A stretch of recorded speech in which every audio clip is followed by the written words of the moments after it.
Hello and welcome everyone. Welcome to Roots Edu and welcome to this amazing session. So before that session, let me introduce myself, Jamshedur Rahman, and I have already taught 25,000 plus students for more than 6 years now. বিগত 5টা class ধরে organic chemistry বা জৈব রসায়ন পড়তেছিলাম। তো organic chemistry বা জৈব রসায়ন হচ্ছে ইন্টারমিডিয়েট সেকেন্ড পেপারের খুবই ইম্পর্টেন্ট একটা অধ্যায়। তোমরা সবাই জানো এটা সেকেন্ড চ্যাপ্টার, এবং আজকে আমরা যে টপিকটা নিয়ে কথা বলবো তা হচ্ছে সমানুতার সেকেন্ড লেকচার, যেখানে আমি পড়াবো আজকে জ্যামিতিক সমানুতা। সো জ্যামিতিক সমানুতা হচ্ছে এই চ্যাপ্টারের মধ্যে খুবই ইম্পর্টেন্ট একটা অংশ, কারণ জ্যামিতিক সমানুতা থেকে অনেক কোশ্চেন বোর্ড পরীক্ষায় আসে, অ্যাডমিশন টেস্টে আসে। সো প্রত্যেককে অবশ্যই আজকের ক্লাসটা খুব ভালো মতো শিখতে হবে এবং জানতে হবে যে কখন কি ধরনের জ্যামিতিক সমানুতা প্রদর্শিত হয় এবং সেটা কেন হয় এবং ট্রিক্সগুলো আসলে কি। প্রত্যেকটা জিনিস আমি আজকে তোমাদেরকে একদম ইন ডিটেইলস শিখাবো। তোমরা সবাই সম্পূর্ণ ক্লাস দেখবে, কেউ ক্লাসটা টেনে টেনে দেখবে না। এমন নাকি অনেকেই কাজটা করে যে হুট করে একটু অংশ দেখে পরের অংশ দেখে না, এটা কিন্তু খুবই খারাপ একটা আইডিয়া। সো তুমি যদি ভালো রেজাল্ট করতে চাও তোমাকে অবশ্যই সম্পূর্ণ পার্ট একদম স্টেপ বাই স্টেপ প্রত্যেকটা সেকেন্ড টু সেকেন্ড তোমাকে দেখতে হবে। ওকে, তাহলে আমাদের আজকের টপিকটা বা আজকের লেকচারটা হচ্ছে আইসোমারিজমের জ্যামিতিক সমানুতা, যাকে আমরা ইংলিশে বলে থাকি জিওমেট্রিক আইসোমারিজম। সো দেখো, জিওমেট্রিক আইসোমারিজম বা জ্যামিতিক সমানুতা পড়ার আগে আমি একটু তোমাকে বলে নিই জ্যামিতিক সমানুতাটা কোথা থেকে আসলো এবং এটা আসলে কেন এরকম হচ্ছে। খেয়াল করো, তোমরা সবাই জানো গত ক্লাসে আমি তোমাদেরকে বলে আসছিলাম যে স্টেরিও সমানুতা বা স্টেরিও আইসোমারিজম বলে একটা কথা আছে, এবং স্টেরিও সমানুতা মানে আসলে কি সেটাকে শিখবো আমরা। এরপরে চলে যাব হচ্ছে কিভাবে স্টেরিও সমানুতার মধ্যে জ্যামিতিক সমানুতা আসলো সেই অংশে। খেয়াল করো, স্টেরিও সমানুতা আসলে কি জিনিস একটু অবজার্ভ করতে হবে ভালো মতো। আচ্ছা, ধরো আমি তোমাকে বললাম এই হচ্ছে এ এবং এ হচ্ছে বি। তো এ একটা যৌগ এবং বি একটা যৌগ। আমি যদি এই এ আর বি এই দুটা যৌগের গাঠনিক সংকেত এখানে ধরো লিখে রাখলাম, কথার কথা লিখে রাখলাম, এখানে তাদের গাঠনিক সংকেত এখানে দেওয়া আছে। তো দেখা গেল আমি এর দিকেও তাকালাম, বি এর দিকেও তাকালাম, আমি যখন তাদেরকে একটু অবজার্ভ করে দেখলাম, দেখা গেল এই এ এবং বি উভয়ের মলিকুলার ফর্মুলা, যাকে আমরা বাংলায় বলে থাকি হচ্ছে আণবিক সংকেত, হুবহু সেম, কোনো পার্থক্য নেই। তারপরে তাদের যে স্ট্রাকচারাল ফর্মুলা গাঠনিক সংকেত এটাও সেম। তো কোশ্চেন হতে পারে যে আচ্ছা, যদি আণবিক সংকেতও সেম হয়, গাঠনিক সংকেতও সেম হয়, তাহলে আবার দুইটার মধ্যে পার্থক্য কোথায় থাকলো? তাহলে এ আর বি কেন? দুইটাই তো এ হতে পারে, দুইটা তো বি হতে পারে। আচ্ছা, টুইস্টটা তো এখানে অ্যাকচুয়ালি, তাই না? এরপরে দেখো ডিইউ এটাও সেম। তো ডিইউ অংশটা তোমাদের সিলেবাসের মধ্যে নাই, এই কারণে আমি এখানে আর যাচ্ছি না, স্কিপ করতেছি টপিকটাকে। এরপরে হচ্ছে আইইউপিএসসি নেম, তার মানে আমরা এতদিন ধরে আইইউপিএসসি নামকরণ শিখে আসলাম, তাও সেম, তাও একই, কিন্তু তাহলে পার্থক্যটা কোথায়? পার্থক্যটা হচ্ছে এই এ আর বি এর মধ্যে যে পার্থক্যটা খুব বেশি ইম্পর্টেন্ট এখানে, তা হচ্ছে স্টেরিও কেমিক্যাল ফর্মুলা। তার মানে হচ্ছে স্টেরিও রাসায়নিক সংকেতের মধ্যে একটা পার্থক্য থাকে। সো কোশ্চেন হচ্ছে এই স্টেরিও কেমিক্যাল ফর্মুলা বা স্টেরিও রাসায়নিক সংকেতটা আসলে কি, এটা আসলে ডিফারেন্ট এখানে বলা হচ্ছে। তাই যে ডিফারেন্টটা আসলে এটা আসলে বলতে কি বোঝানো হচ্ছে? এটা বলতে মেনলি বোঝানো হচ্ছে আমরা দেখব যৌগগুলোর ক্ষেত্রে এক ধরনের 3D বলে একটা কথা আছে। 3D মানে হচ্ছে ত্রিমাত্রিক দিক বিন্যাস।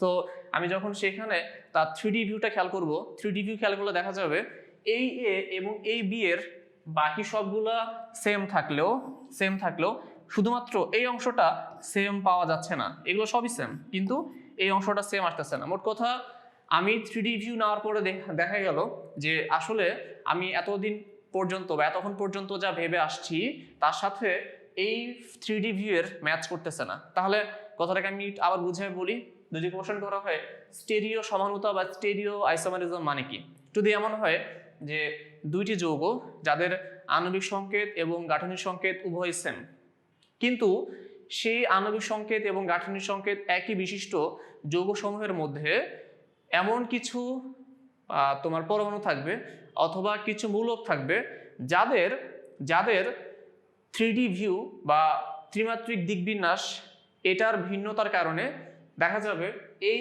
এ আর বি পরস্পর থেকে আলাদা হয়ে যাবে। তখন আমি বলবো এ আর বি পরস্পরের সমাণু, এবং এই ধরনের সমাণু যখন উৎপন্ন হয় তখন তাকে আমরা বলি হচ্ছে স্টেরিও সমানুতা। বুঝতে পারছি? আচ্ছা, এখন আমরা চেক করব যে এটা আসলে কিভাবে সম্ভব হয়। একটু খেয়াল করো সবাই। ধরো আমি এই জায়গায় C4H8 নামে একটা যৌগ নিচ্ছি, এটা তার আণবিক সংকেত। এখন এই যৌগটাকে যদি আমি গাঠনিক সংকেতে রূপান্তরিত করি, দেখতে পাচ্ছি এখানে 4 কার্বন আর 8 হাইড্রোজেন, তার মানে এটা একটা অ্যালকিন হবে, মানে একটা দ্বিবন্ধনওয়ালা কার্বন কার্বন থাকবে। তার মানে এখান থেকে যদি খেয়াল করি, আমি ধরো আমি দ্বিবন্ধনটাকে মাঝামাঝিতে নিলাম, নাম দিলাম হচ্ছে বিউট-টু-ইন, বিউট-টু-ইন। এখন নাম হচ্ছে বিউটিন। খেয়াল করে দেখো এই দ্বিবন্ধনটা মাঝখানে আছে। এখন এই দ্বিবন্ধন কার সাথে কার সম্পর্ক? কার্বনের সাথে আরেকটা কার্বনের। এই কার্বনের সাথে একটা হাইড্রোজেন আছে, আরেক হাতে কি আছে?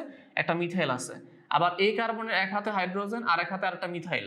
একটু খেয়াল করে দেখো এই কার্বন তারা পরস্পর দ্বিবন্ধনের মাধ্যমে যুক্ত, এবং এই কার্বনের এক হাতে হাইড্রোজেন, অন্য হাতে মিথাইল। খেয়াল করে দেখো এই হাতে হাইড্রোজেন, অন্য হাতে মিথাইল। আবার এই কার্বনেরও এক হাতে হাইড্রোজেন, অন্য হাতে মিথাইল। এই হচ্ছে মিথাইল, এই হচ্ছে হাইড্রোজেন।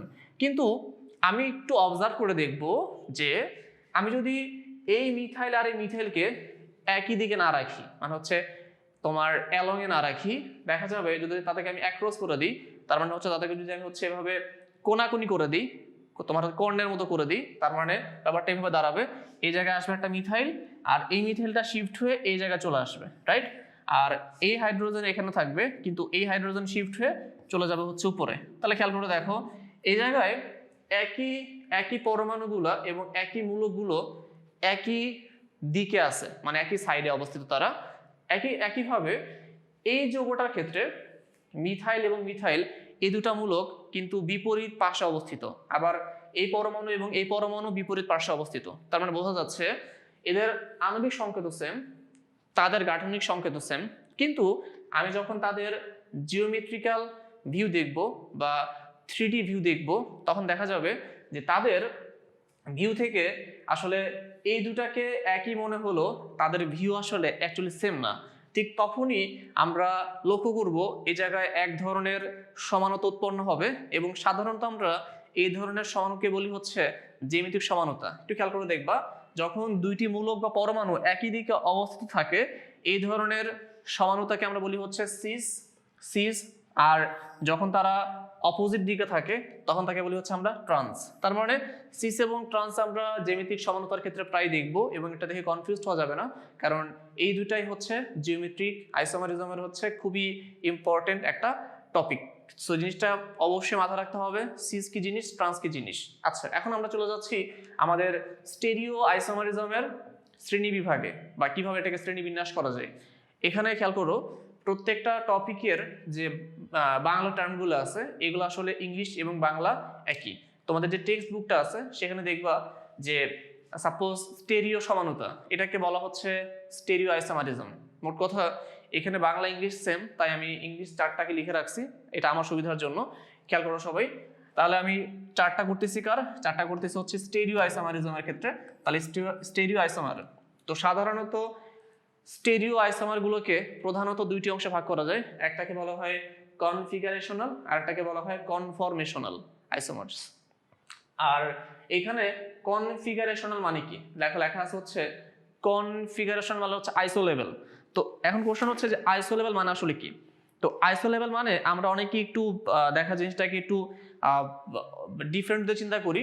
দেখো আমি গত ক্লাসে তোমাদেরকে একটা কথা বলছিলাম যে আমি যত তোমার জিওমেট্রি থেকে অপটিক্যাল দিকে যাব এবং সেখান থেকে হচ্ছে কনফরমেশনাল দিকে যাব, দেখা যাবে আমার সেখান থেকে যৌগগুলোকে সেপারেট করা, পৃথকীকরণ করা খুব ডিফিকাল্ট হয়ে যাবে, কারণ তাদের মধ্যে অনেক বেশি সিমিলারিটিস লক্ষ্য করা যাবে। তো এখানে কথাটা হচ্ছে আইসোলেবল, এবং এই অংশটাকে বলা হচ্ছে নন আইসোলেবল। তো আইসোলেবল মানে কি? আইসোলেবল মানে হচ্ছে এদেরকে পৃথক করা খুব কঠিন, কিন্তু করা যায়। তার মানে হচ্ছে দে ক্যান বি সেপারেটেড, ওকে, তাদেরকে পৃথকীকরণ করা যায়। বাট এরা হচ্ছে নন আইসোলেবল, তাদেরকে একদমই সেপারেট করা যায় না। তার মানে হচ্ছে they are not separated, so they cannot be separated, okay. এখন খেয়াল করে দেখো এই কনফিগারেশনাল আইসোমার্সকে আবার প্রধানত দুইটা অংশে ভাগ করা যায়। তার একটাকে বলা হয় এনানসিওমার এবং আরেকটাকে বলা হয় ডায়াস্টেরিওমার। তোমরা অবশ্যই বইয়ের মধ্যে টেক্সট বুকে অবশ্যই এই দুইটা টার্ম দেখবা, এবং এটা দেখে ভয় পাওয়ার কিছু নাই, এটা আসলে ইংলিশ টার্ম এবং বাংলা টার্ম হুবহু সেম। এখন খেয়াল করে দেখো, যখন আমি এখানে এনানসিওমারের কথা বলবো, এনানসিওমারের ক্ষেত্রে একটা কথা বলা হচ্ছে যে মিরর ইমেজ আইসোমার। তার মানে আমি আসলে এনানসিওমারের ক্ষেত্রে দেখবো তাদের একটা মিরর ইমেজ পাবো। সো মিরর ইমেজ কি জিনিস এটা আমরা পড়বো হচ্ছে মূলত অপটিক্যাল আইসোমারিজমের ক্ষেত্রে, এটা পরের ক্লাসে শিখবো আমরা, এটা নিয়ে ভয় পাওয়ার কিছু নেই, আমি শিখাই দিব। আচ্ছা, আর এখানে আছে হচ্ছে ডায়াস্টেরিওমার, এটা হচ্ছে নন মিরর ইমেজ আইসোমার, এটা লিখে রাখছি আমি এখানে। দেখো এনানসিওমারকে আবার প্রধানত দুইটি অংশে ভাগ করা যায়, একটাকে বলা হয় এরাথ্রিও এনানসিওমার, আর একটাকে বলা হয় থ্রিও এনানসিওমার। আর ডায়াস্টেরিওমারের একটা পার্ট হচ্ছে জিওমেট্রিক্যাল ডায়াস্টেরিওমার, আর একটা হচ্ছে অপটিক্যাল ডায়াস্টেরিওমার। আর আমাদের এখানে আজকের টপিক হচ্ছে একটা শুধুমাত্র এই জিওমেট্রিক্যাল ডায়াস্টেরিওমার। তার মানে আমরা হচ্ছে মূলত আজকে এই জিওমেট্রিক্যাল অংশটা নিয়ে কথা বলবো, আর পরের ক্লাসে আমরা হচ্ছে অপটিক্যাল অংশটা নিয়ে কথা বলবো, ঠিক আছে? আর এই পাশে লেখা আছে হচ্ছে কনফরমেশনাল। কনফরমেশনাল মানে হচ্ছে তাদেরকে দেয়ার নন আইসোলেবল, মানে হচ্ছে they can not be separated, তার মানে হচ্ছে তাদেরকে আমি আসলে পৃথকীকরণ করতে পারতেছি না। তো যেহেতু পারতেছি না, তার মানে আমরা আমাদের এই সিলেবাসের মধ্যে এই অংশটা নিয়ে কথা বলবো না। আর আরেকটা কারণ হচ্ছে এই অংশটা নিয়ে কোনো কথা তোমাদের বইয়ের মধ্যে তেমন বলেনি, সো আমি এটা নিয়ে সময় নষ্ট করতে যাচ্ছি না। চলো তাহলে এখন চলে যাচ্ছি আমরা জিওমেট্রিক্যাল ডায়াস্টেরিওমার্সে। ওকে, এখন খেয়াল করো, কোশ্চেন আসতে পারে যে ভাইয়া জ্যামিতিক সমানতা মানে কি? তো জ্যামিতিক সমানতা মানে হচ্ছে যখন তুমি দেখবা যে একই আণবিক সংকেত এবং একই গাঠনিক সংকেত বিশিষ্ট দুইটি যৌগ জাস্ট আগের মতোই, কিন্তু তাদের মধ্যে একটা ছোট্ট পার্থক্য আছে। তো পার্থক্যটা কি সেটা আমি এখন শিখাবো, ঠিক আছে? আগে পার্থক্যটা শেখো, তাহলে ক্লিয়ার হয়ে যাবে। একটা কথা লেখা আছে দেখো, রেস্ট্রিক্টেড রোটেশন সিস্টেম। তো রেস্ট্রিক্টেড মানে কি? সীমাবদ্ধ ঘূর্ণন পদ্ধতি।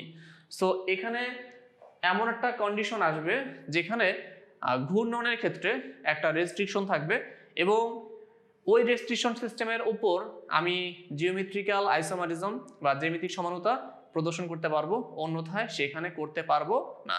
এটা আবার মানে কি একটু খেয়াল করে দেখো। ধরো আমি তোমাকে বললাম জাস্ট কথার কথা যে সে এই একটা কার্বন, তারপর এই একটা কার্বন, তাদের মধ্যে দ্বিবন্ধন রাখা আছে, রাইট? এখন এখানে একটা বন্ড, এখানে একটা বন্ড, এখানে একটা বন্ড, এখানে একটা বন্ড, এটা আমি ধরে নিলাম জাস্ট কথার কথা। এখন যেহেতু এই কার্বনের সাথে এই কার্বনের দ্বিবন্ধন, তার মানে এটা হচ্ছে একটা sp2 কার্বন, ইভেন এটাও একটা sp2 কার্বন। আচ্ছা দেখো sp2 কার্বন আসলে মানে কি? মানে হচ্ছে এই জায়গায় দুইটা বন্ধন আছে, তার মধ্যে একটা হচ্ছে সিগমা বন্ধন এবং অবশ্যই একটা হচ্ছে পাই বন্ধন। তাহলে একটা সিগমা বা একটা যদি পাই হয়, তাহলে আমরা এখান থেকে কি সিদ্ধান্তে আসতে পারি? পাই বন্ধনটা কখন হয় বলো তো? পাই বন্ধনটা হয় তখনই যখন দেখা যাবে যে পাশাপাশি দুইটা কার্বনের দুইটা পি অরবিটাল, সে এই কার্বনের একটা পি অরবিটাল আছে, সে ধরো কিভাবে আছে, সে ধরো এইভাবে আছে, রাইট? আবার এখানে একটা এই কার্বন আছে এবং এটারও একটা পি অরবিটাল আছে এবং এটা ধরো এইভাবে আছে। তো কি হবে? এইভাবে দুইটা কার্বনের দুইটা পি অরবিটাল যারা কিনা হচ্ছে একজন আরেকজনের সাথে সমান্তরাল অবস্থায় আছে, তখন তাদের মধ্যে ওভারল্যাপিং এর ফলে কি হয়? এই পাই বন্ধনটা গঠিত হয়। সো খুবই ক্লিয়ারলি বুঝতে হবে যে যখন পাশাপাশি সমান্তরাল দুইটা কার্বনের দুইটা পি অরবিটাল একটা আরেকটাকে ওভারল্যাপ করে, সেই ক্ষেত্রে পাই বন্ধনটা হয়। এখন দেখো, যেহেতু এখানে একটা আরেকটার সমান্তরাল রেখে ওভারল্যাপ করছে, তাহলে কনসেপ্টটা কেমন দাঁড়াচ্ছে বলো তো? দাঁড়াচ্ছে এরকম, তুমি যদি এখন বলো যে ভাইয়া আমি একটা কাজ করব, কি করব?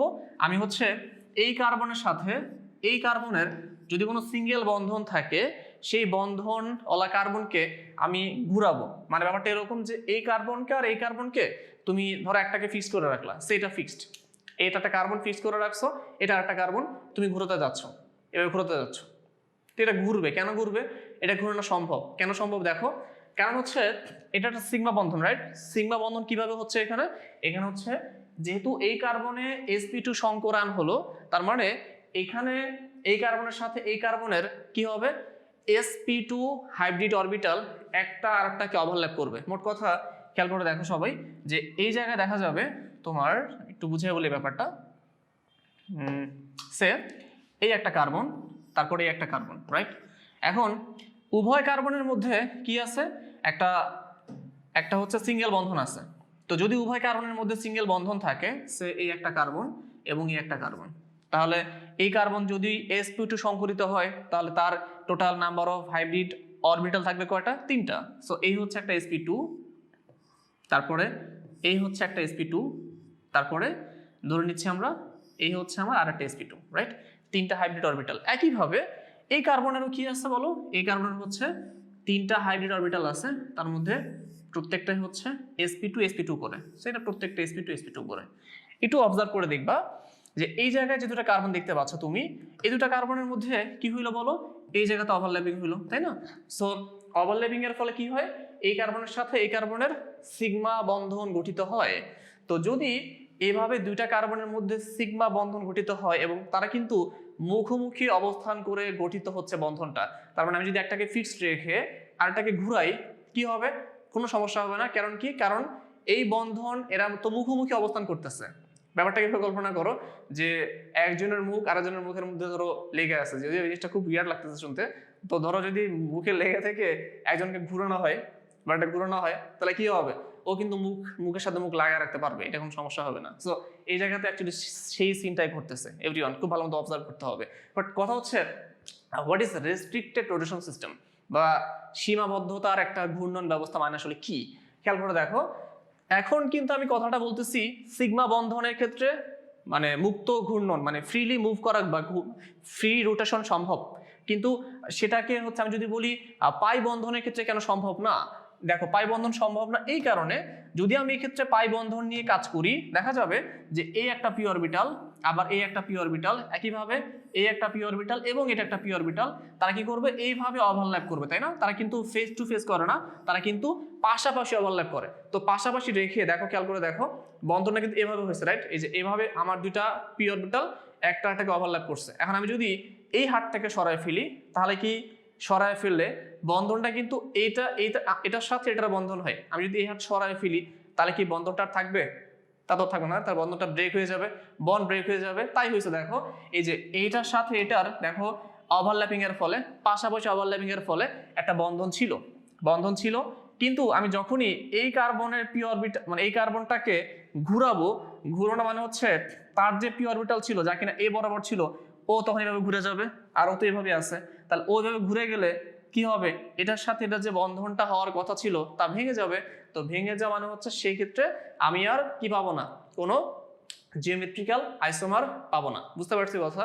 তার মানে এরকম রেস্ট্রিক্টেড বা এরকম সীমাবদ্ধ যে কন্ডিশনগুলো থাকবে, তাদের ক্ষেত্রে আমার জিওমেট্রিক আইসোমার গঠন করা পসিবল, অন্য সিস্টেমের ক্ষেত্রে জিওমেট্রিক আইসোমার গঠন করা পসিবল না।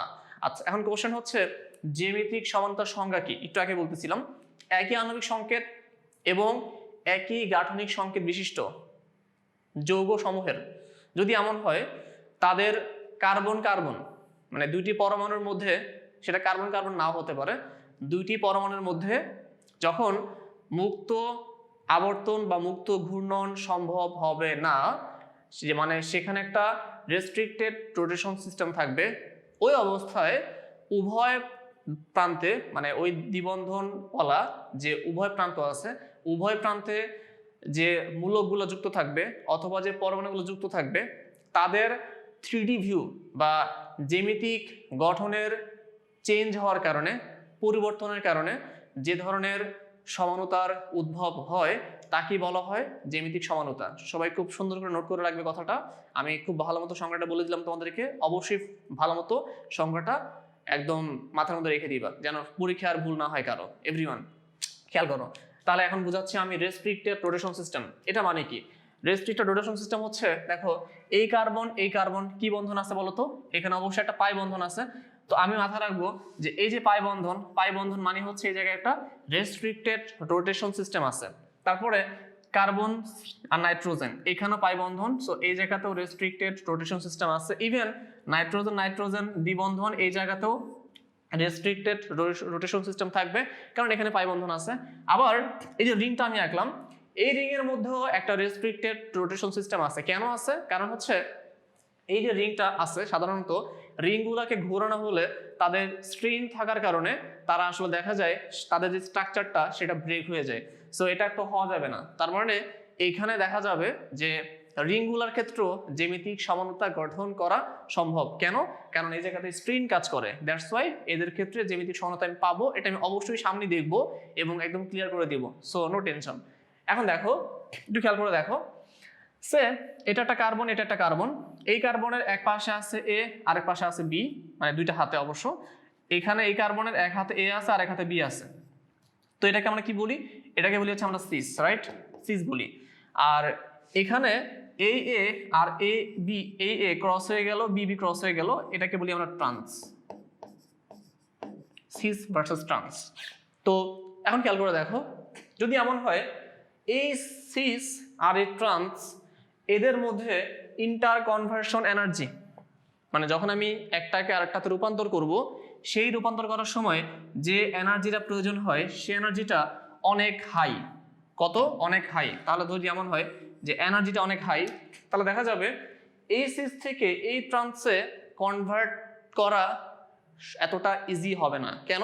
কারণ তাদের ইন্টার কনভার্সন এনার্জি অনেক হাই।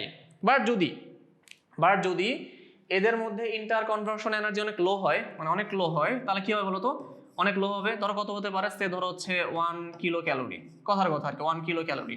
যদি এতটা কম হয়, দেখা যাবে এই সিস থেকে এই ট্রান্সে এই 1 কিলো ক্যালোরি শক্তি কি করতে পারে? এরা পরিবেশ থেকে কালেক্ট করতে পারে। তো যখনই পরিবেশ থেকে সে কালেক্ট করবে, দ্যাট মিনস সে খুব সহজে সিস থেকে ট্রান্স বা ট্রান্স থেকে সিসে কনভার্ট হতে পারতেছে।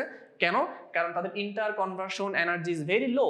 তো এটা যখনই হয় তখন দেখা যাবে তুমি কখনো এই ট্রান্স আর সিসকে সেপারেট করতে পারবা না। কেন পারবে না? কারণ তারা নিজেদের মধ্যে অটোমেটিক্যালি অ্যাটমসফিয়ার থেকে এনার্জি গেইন করে ইন্টার কনভার্সনে পরিণত হয়ে যাচ্ছে। সেইখানে আমাকে অবশ্যই মাথায় রাখতে হবে যে যত বেশি ইন্টার কনভার্সন এনার্জি হাই হবে, তত বেশি এই দুইটা অংশকে সেপারেট করে রাখাটা আমার জন্য খুব সুবিধা হবে।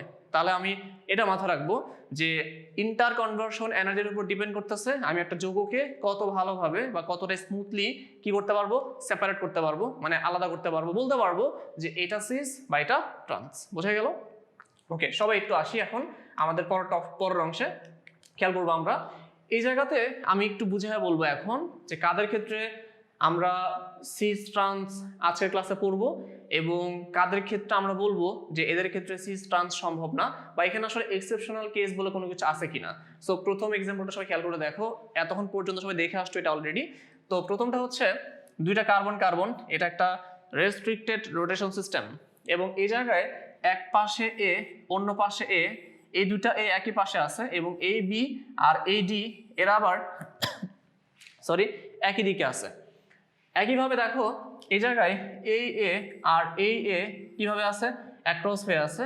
এই বি আর এই ডি আবার অপোজিট পাশে আছে। সো এটাকে যদি আমি সিস বলে থাকি, এটাকে কি বলবো? আমি ট্রান্স বলবো, রাইট? এখন এটাতে আসি আমরা। এই জায়গায় দেখো, এই জায়গায় রেস্ট্রিক্টেড রোটেশন সিস্টেমে এই জায়গায় আছে এ, এই জায়গায় আছে বি, এই জায়গায় আছে ই, এই জায়গায় আছে ডি। সি নিলাম না কারণ এখানে কার্বন অলরেডি দেওয়া আছে, সো ঝামেলা করার দরকার নেই। তাহলে এখানে আমাদের এ বি ই ডি, যদি আমরা এরকম তিনটা অংশ দেখি তাহলে দেখা যাচ্ছে এই জায়গায় এই অংশ যদি এটা মূলক হয় অথবা একটা পরমাণু হয়, যাই হোক না কেন, এই অংশগুলা কিন্তু ডিফারেন্ট টাইপের, চারটা ডিফারেন্ট। তো যখন চারটা ডিফারেন্ট হয়ে যায় তখন আমরা তাদের নামকরণের ক্ষেত্রে বা তাদেরকে রিপ্রেজেন্টেশনের ক্ষেত্রে ইজের রুল অ্যাপ্লাই করি। এটা আমরা সামনে শিখবো, সামনে বলতে এই ক্লাসটার একদম লাস্ট পার্টে শিখবো। আচ্ছা, এখন দেখো এই অংশটাতে আসি যে কখন জিআই প্রদর্শন করবে না বা কখন জ্যামিতিক সমানতা প্রদর্শন করবে না। খেয়াল করো, এটা হচ্ছে একটা রেস্ট্রিক্টেড রোটেশন সিস্টেম, দেখতে পাচ্ছি আমরা। এই কার্বনে দুইটা অংশই হচ্ছে এ, আবার এক পাশে আছে হচ্ছে এ, অন্য পাশে কি বলতো? বি। আবার আমি যখন তাদেরকে সিস ট্রান্স হিসেবে দেখাতে যাব, দেখা যাবে এই যে এটা এখানে তো এ এক্স কমন, কিন্তু এটা এখানে চলে আসবে, এই বি উপরে চলে যাবে। তাহলে এর জায়গায় আছে, এটা এখানে আছে, কিন্তু বি চলে গেছে উপরে, এ চলে গেছে কোথায় বলতো? নিচে। কোশ্চেন করলাম, এই যৌগটা আর এই যৌগটা কি ডিফারেন্ট কোনো যৌগ নাকি একই যৌগ? অ্যান্সার হচ্ছে তার একই যৌগ। কেন একই যৌগ? তুমি যদি একটা কাজ করো, এই যৌগটাকে তুমি কিন্তু এখন এইভাবে রাখছো, রাইট? এইভাবে রেখে তুমি যদি এই যৌগটাকে উল্টায় ফেলো, জাস্ট এভাবে কল্পনা করো, ধরো যৌগটা এভাবে রাখা আছে, তাকে উল্টায় ফেললা, উল্টায় ফেললে কিন্তু এই বি চলে গেল উপরে, এ চলে গেল কোথায় বলতো? নিচে, তাই না? তখন কি এটা একটা সেম হয়ে গেল, তাই তো ব্যাপারটা। আবার তুমি যদি এভাবে কল্পনা করো, এই যুগটা যেভাবে আছে তাকে জাস্ট উল্টায় ফেললা, তো তাকে যদি উল্টায় ফেলো তাহলে কি হবে, এই উপরের বি চলে আসবে নিচে আর এই চলে যাবে কোথায়, উপরে। সো তখন দেখা যাবে কি এই পার্ট আর এই পার্ট সেম। তাহলে কোশ্চেন হচ্ছে কখন জ্যামিতিক সমানতা প্রদর্শন করবে না, তার মানে এরা একই যৌগ, এই ক্ষেত্রে জ্যামিতিক সমানতা প্রদর্শিত হবে না। তাহলে প্রদর্শন না করার শর্ত কি, না করার শর্ত হচ্ছে কখনোই একটা কার্বনের মোট কথা রেস্ট্রিক্টেড রোটেশন সিস্টেমের দুই পাশে যে দুইটা পরমাণু থাকবে তাদের সাথে যে পার্টগুলো থাকবে এই পার্টগুলো কখনো একই হওয়া যাবে না। তার মানে এই জায়গায় এ এবং এ ছিল, দ্যাটস ওয়াই সে এখানে জ্যামিতিক সমানতা প্রদর্শন করতে পারেনি। যদি এখানে এ এবং হচ্ছে ডি থাকতো তাহলে করতে পারতো। আবার যদি এখানে এমন হতো এটাও বি তাহলে কিন্তু সেক্ষেত্রে জ্যামিতিক সমানতা প্রদর্শিত হতো না। তাহলে এটা অবশ্যই মাথায় রাখতে হবে, যদি একই পাশে তোমার একই ধরনের দুইটি পরমাণু অথবা মূলক কানেক্টেড থাকে সেক্ষেত্রে কখনোই জ্যামিতিক সমানতা প্রদর্শিত হবে না। কটা এক্সাম্পল দেখি আমরা, খেয়াল করো সবাই, কিছু লাইন লেখা আছে এখানে শর্ত। তো যখন আমি কার্বন কার্বন দ্বিবন্ধনের মধ্যে আমরা কি করব, কার্বন কার্বন দ্বিবন্ধনের মধ্যে আমরা হচ্ছে জ্যামিতিক সমানতা প্রদর্শন করা দেখাবো, তো সেই ক্ষেত্রে আসলে কি কি শর্ত মানবে, একটা কোশ্চেন অনেকেই করে যে কার্বন কার্বন ত্রিবন্ধন থাকলে সেই ক্ষেত্রে আমাদের জ্যামিতিক সমানতা প্রদর্শিত হবে কিনা। তো কারণ সেখানে তো পাই বন্ধন আছে, তো সেটা তো একটা রেস্ট্রিক্টেড রোটেশন সিস্টেম। তো খেয়াল করতে হবে কার্বন কার্বন ত্রিবন্ধনও একটা রেস্ট্রিক্টেড রোটেশন সিস্টেম, বাট সেই ক্ষেত্রে কখনোই জ্যামিতিক সমানতা প্রদর্শিত হবে না, কারণ সেই ক্ষেত্রে উভয় প্রান্তে, ত্রিবন্ধনের উভয় প্রান্তে একটা একটা করে হাত থাকবে। সো এটা দিয়ে আমার কখনো জ্যামিতিক সমানতা দেখানো সম্ভব হবে না। সো ত্রিবন্ধন হলে কখনো হবে না, শুধুমাত্র দ্বিবন্ধনের ক্ষেত্রেই এই ধরনের জ্যামিতিক সমানতা প্রদর্শন করা সম্ভব হয়, অন্যথায় হয় না। একটু খেয়াল করবো আমরা, লেখা আছে হচ্ছে প্রেজেন্স অফ ডাবল বন্ড, তার মানে শর্তর মধ্যে এক নাম্বারটা হচ্ছে এখানে অবশ্যই কি থাকতে হবে, এখানে অবশ্যই দ্বিবন্ধন থাকতে হবে। সেকেন্ডে কি বলা হচ্ছে দেখো, each carbon of double bond must contains two different group independently, তার মানে প্রত্যেকটা কার্বনকে অবশ্যই ডিফারেন্ট টাইপের গ্রুপধারী হতে হবে। যেমন খেয়াল করে দেখো, এই জায়গায় কার্বন একটা, এই কার্বন একটা, এই কার্বনের এক হাতে থাকবে এ, অন্য হাতে বি, আবার এই কার্বনের এক হাতে এ, অন্য হাতে বি, তার মানে উভয় কার্বনের দুই এ এবং বি রাখা আছে এবং এ আর বি কিন্তু ডিফারেন্ট টাইপের দুইটা অংশ, তার মানে এই ক্ষেত্রে জ্যামিতিক সমানতা গঠন করা সম্ভব, সেটা হবে। তার মানে এই জায়গায় আমি জিআই প্রদর্শিত করতে পারবো। সেকেন্ড ওয়ান খেয়াল করো, এখানে হচ্ছে একটা কার্বন, এই একটা কার্বন, এই কার্বনের এক হাতে এ, অন্য হাতে বি, এক হাতে এ, অন্য হাতে ডি, তার মানে দুইটা ভিন্ন। সো এই জায়গা তো জ্যামিতিক সমানতা প্রদর্শিত হবে। থার্ড ওয়ান খেয়াল করবা, এই কার্বন এইখানে এক হাতে এ, অন্য হাতে বি, এক হাতে ই, অন্য হাতে কি ডি।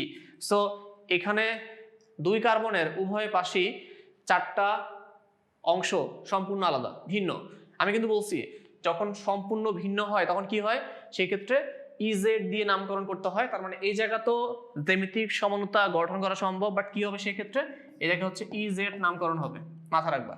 এরপরে খেয়াল করো, এইখানে কার্বন, এই কার্বনের এক হাতে এ, অন্য হাতে এ, এই কার্বনের এক হাতে এ, অন্য হাতে কি বি, এই এ আর এ কি একই জিনিস, সো কমন জিনিস, তার মানে একটা অংশে কখনো দুইটা পার্ট কমন হতে পারবে না। দ্যাট মিনস এই যৌগে কখনো জ্যামিতিক সমানতা প্রদর্শিত হবে না।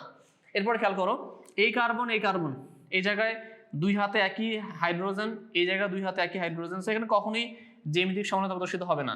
এরপরে দেখো, এই জায়গায় কার্বন এবং এই কার্বনের এক হাতে হাইড্রোজেন, অন্য হাতে একটা মিথাইল, কিন্তু এই কার্বনের উভয় পাশেই দুইটা হাইড্রোজেন, কমন জিনিস হয়ে গেল, তাহলে এখানেও কি হবে না, জ্যামিতিক সমানতা প্রদর্শিত হবে না। এরপরে খেয়াল করো, এই একটা কার্বন, এই কার্বনের এক হাতে হাইড্রোজেন, অন্য হাতে মিথাইল, আবার এই জায়গায় এক হাতে হাইড্রোজেন, অন্য হাতে মিথাইল। সো এই জায়গায় দুইটা কার্বনের দুইটা অংশে দুইটা ভিন্ন টাইপের পরমাণু বা মূলক অবস্থিত। সো এই জায়গায় অবশ্যই জ্যামিতিক সমানতা প্রদর্শিত হবে। সো সবাইকে ভালো মতো মাথায় রাখতে হবে যে কোথায় প্রদর্শিত হয় বা কোথায় প্রদর্শিত হয় না।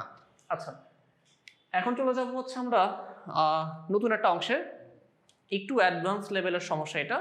এটা নিয়ে তোমাদের বইয়ে কোনো কথা বলা নেই, বাট আমি পড়াচ্ছি কারণ যে হারে বইয়ে নতুন টপিক অ্যাড হচ্ছে, আমার ভিডিওগুলো দেখা যাবে আজ থেকে যদিও আমরা প্রতি বছরই ভিডিও নতুন নতুন বানাবো, যেমন এই বছরের ভিডিওর সাথে পরের বছরের ভিডিওর কোনো মিল থাকবে না, সো সেখানে অনেক আপডেট আসবে। সো এইটা যেহেতু আমাদের চ্যানেলের থেকে যাবে ভিডিওগুলো, তার মানে এটা অনেকেই দেখতে পারে যে কোনো সময়, সো আমি এই জন্য একটু আপডেট রাখতেছি যাতে করে সবাই অ্যাটলিস্ট পরে দেখলে বুঝতে পারে যে এটা আগে শেখানো হতো। ওকে, খেয়াল করো, তো এখানে লেখা আছে স্টেরিওজেনিক সেন্টার। তো এটা মানে আসলে কি? তো স্টেরিওজেনিক কেন্দ্র কি জিনিস এটা? এটা মানে হচ্ছে দেখো লেখা আছে একটা যে দ্বিবন্ধন অথবা একটা রিং, যাকে আমরা কাইরাল সেন্টার বলতে পারি। তো chiral centre due to which stereoisomerism arises is called stereogenic centre. তার মানে দ্বিবন্ধন এবং একটা রিং যার কারণে সেখানে একটা স্টেরিও আইসোমারিজম প্রদর্শন করা সম্ভব হতে পারে, তাকে আমরা বলি হচ্ছে স্টেরিওজেনিক সেন্টার। তাহলে আমাকে আগে মাথায় আনতে হবে যে স্টেরিওজেনিক সেন্টার কিভাবে একটা যৌগ দেখে বোঝা যায়। সবাই খেয়াল করবো, এই জায়গায় আমি একটা যৌগ লিখছি, দেখো এই যৌগটায় এই জায়গায় দ্বিবন্ধন আছে, এই জায়গায় দ্বিবন্ধন আছে। কোশ্চেন করলাম, এই যে দ্বিবন্ধনটা আছে, এই দ্বিবন্ধনকে আমি যদি একটা স্টেরিওজেনিক সেন্টার কল্পনা করি, তাহলে এই জায়গা থেকে আমি কোনো জ্যামিতিক সমানতা পাবো কিনা। দেখো সবাই, এই দ্বিবন্ধনের এই পাশে একটা কার্বন, এই পাশে একটা কার্বন, এই কার্বনের এক হাতে হাইড্রোজেন, অন্য হাতে এই সম্পূর্ণ গ্রুপটা, আবার এই কার্বনের দুই হাতেই হাইড্রোজেন, কমন জিনিস। সো এই যে দ্বিবন্ধনটা আছে, এই দ্বিবন্ধনকে কেন্দ্র করে কখনোই জ্যামিতিক সমানতা গঠন করা সম্ভব? অ্যান্সার হচ্ছে না, ইম্পসিবল। তো এটা হবে না। তার মানে এটা কখনো একটা স্টেরিওজেনিক সেন্টার হতে পারে না। আর মাথায় রাখবা, স্টেরিওজেনিক সেন্টারকে সাধারণত আমরা প্রকাশ করি হচ্ছে এরকম একটা স্টার সিম্বল দিয়ে। তো আমরা অবশ্যই এই জায়গাতেও স্টার সিম্বল দিয়ে দেখাবো যে কে স্টেরিওজেনিক সেন্টার হবে বা কে হবে না। খেয়াল করো, তাহলে আমি যদি এখন এই দ্বিবন্ধনে আসি, এই দ্বিবন্ধনে এই পাশে একটা কার্বন, এই পাশে একটা কার্বন, এই কার্বনের এক হাতে হাইড্রোজেন, অন্য হাতে মিথেল সম্পূর্ণ অংশটা, আবার এই কার্বনের এক হাতে হাইড্রোজেন, অন্য হাতে এই সম্পূর্ণ অংশটা। তার মানে কি উভয় পাশের দুই কার্বনেরই দুই হাতে ভিন্ন ভিন্ন পরমাণু বা মূলক অবস্থিত। তার মানে এটাকে আমি একটা স্টেরিওজেনিক সেন্টার কল্পনা করতে পারবো। সো এটা হচ্ছে আমার একটা স্টেরিওজেনিক সেন্টার। ওকে, এখন আসি আমরা পরের অংশে। তো পরের অংশটা হচ্ছে এই 2 নাম্বার যৌগটা। 2 নাম্বার যৌগটা, তো 2 নাম্বার যৌগটাতে কি বলা হচ্ছে সবাই খেয়াল করবা। এই যৌগটাতে দেখো, আমি যদি এই দ্বিবন্ধনকে কল্পনা করি, এই পাশে কার্বন, এই পাশে কার্বন, এই পাশে এক হাতে হাইড্রোজেন, অন্য হাতে কি মিথাইল, আবার এই কার্বনের এক হাতে হাইড্রোজেন, অন্য হাতে সম্পূর্ণ অংশটা। তার মানে এই জায়গাতে কি সম্ভব?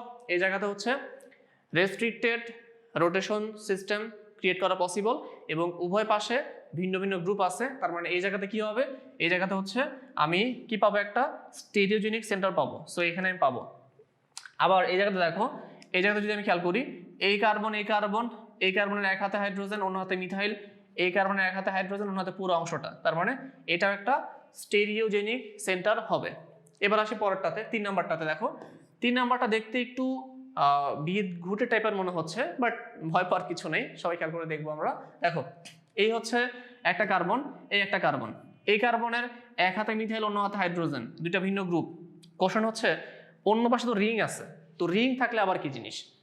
খেয়াল করে দেখো, রিং থাকলে মানে তোমার রিং থেকে কিভাবে বোঝা যাবে যে ওই কার্বনের দুই হাতে দুইটা ভিন্ন গ্রুপ বিদ্যমান? একটু বুঝে দিচ্ছি আমি। তুমি যদি এই রিংকে অ্যান্টি ক্লকওয়াইজ ঘুরাও, দেখো এখানে কি কার্বন CH2 আবার কার্বন, দেখো কি আসলো? Carbon CH2 carbon. আবার তুমি যদি ক্লকওয়াইজ ঘুরাও, কার্বন CH2 কার্বন। তার মানে অ্যান্টি ক্লকওয়াইজ এবং ক্লকওয়াইজ উভয় দিকে গেলেই তুমি একই জিনিস দেখতে পাচ্ছ, একই এনভায়রনমেন্ট দেখতে পাচ্ছ। দ্যাট মিনস বুঝে নিতে হবে তখন যে এই কার্বনের এই অংশ এবং এই অংশ, মানে দুই হাতে কি আছে বলতো? একই ধরনের গ্রুপ অবস্থিত। দ্যাট মিনস এই জায়গাতেও কি সম্ভব না? এই জায়গাতে আমার কোনো স্টেরিওজেনিক সেন্টার গঠন করা সম্ভব না। আর এখানে কোনো কেন্দ্র নেই, সোজা কথা, কেন্দ্র নেই। এবং খেয়াল রাখতে হবে যে এই জায়গাতে কি হবে না? GI প্রদর্শিত হবে না। ঠিক আছে, এবার আসবো এটাতে, 4 নাম্বারটাতে আসবো আমরা।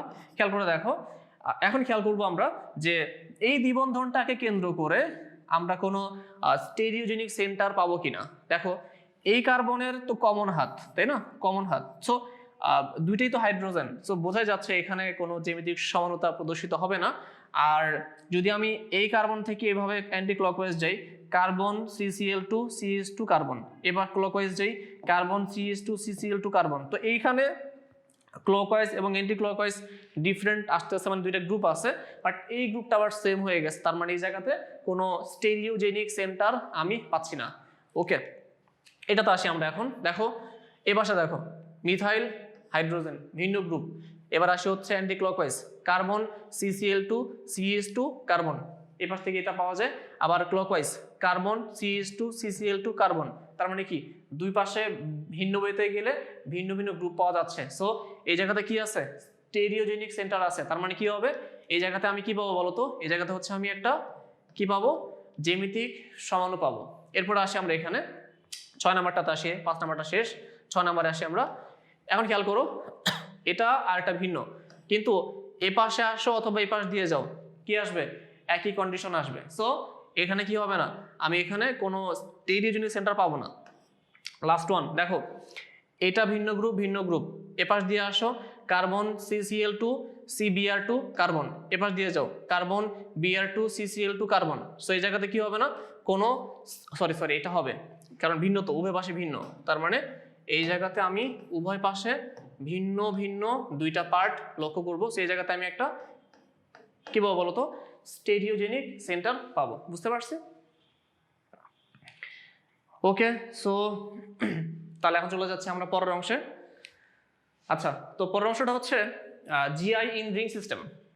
তো এতক্ষণ দেখলাম আমরা হচ্ছে কখন সিস হয় কখন ট্রান্স হয়, তারপর হচ্ছে রেস্ট্রিক্টেড রোটেশন সিস্টেম খেয়াল করলাম, তারপরে কিভাবে কার্বন কার্বন দ্বিবন্ধন থাকলে সেখানে আমি জিআই পাবো বা পাবো না তাও শিখলাম। এখন দেখবো হচ্ছে আমরা রিং সিস্টেমের মধ্যে কিভাবে আমরা জ্যামিতিক সমানতা পেতে পারি। চলো আগে একটু খেয়াল করো সংখ্যাটা কি লিখছে এখানে, at least 2 sp2 members of the ring must be disubstituted and each disubstituted member must have 2 different groups individually। তার মানে সেখানে যে রিং এর মধ্যে অবশ্যই দুইটা sp2 কার্বন থাকতে হবে, এবং সেই কার্বনগুলোর ক্ষেত্রে যে কথাটা মাথায় রাখতে হবে, তাদের যে তোমার হচ্ছে প্রতিস্থাপক তারা দুইটা প্রতিস্থাপক থাকতে হবে, এবং সেই প্রতিস্থাপকগুলা অবশ্যই একই হওয়া যাবে না, ভিন্ন টাইপের হতে হবে। এটা এখানে বলা হচ্ছে। একটু আমরা কিছু এক্সাম্পল খেয়াল করলে বুঝতে পারবো জিনিসটা। সবাই খেয়াল করো, এটা হচ্ছে একটা সিস, এটা একটা ট্রান্স যৌগ স্ট্রাকচার, দুইটা ভিন্ন স্ট্রাকচার। এখন ধরে নিচ্ছি আমি এই জায়গায় যে এই যে দেখো এই যে সাইক্লো যৌগটা, সাইক্লো অংশটা আছে এই জায়গাতে, সাইক্লো প্রোপেন যে অংশটাকে আমি বলতেছি সাইক্লোপ্রোপেন। যদি এমন হয় এই সাইক্লোপ্রোপেনটা এই যে দেখো এই যে আনুভূমিক বরাবর অবস্থিত, তাহলে কি হবে, এই CH3 হাইড্রোজেন এরা কি এভাবে থাকবে, এভাবে আছে রাইট। এই যে দেখো এটা আমার, এই যে এটা আমার হাত, তারা যদি হচ্ছে এই যে এই প্লেনটাকে এভাবে নামায় দাও, ধরো এই যে এই ত্রিভুজটা এভাবে আছে, তার মানে কি হবে, একটা যাবে এদিকে আরেকটা যাবে কিভাবে, তার মানে এই যে এই প্লেনের সাথে একই প্লেনের সাথে এইটা এবং এইটা কিভাবে আছে, উলম্ব বরাবর আছে। বুঝতে পারছি কথা? এইভাবে থাকলে একটাকে বলি সিস, আরেকটা কি বলি আমরা, ট্রান্স।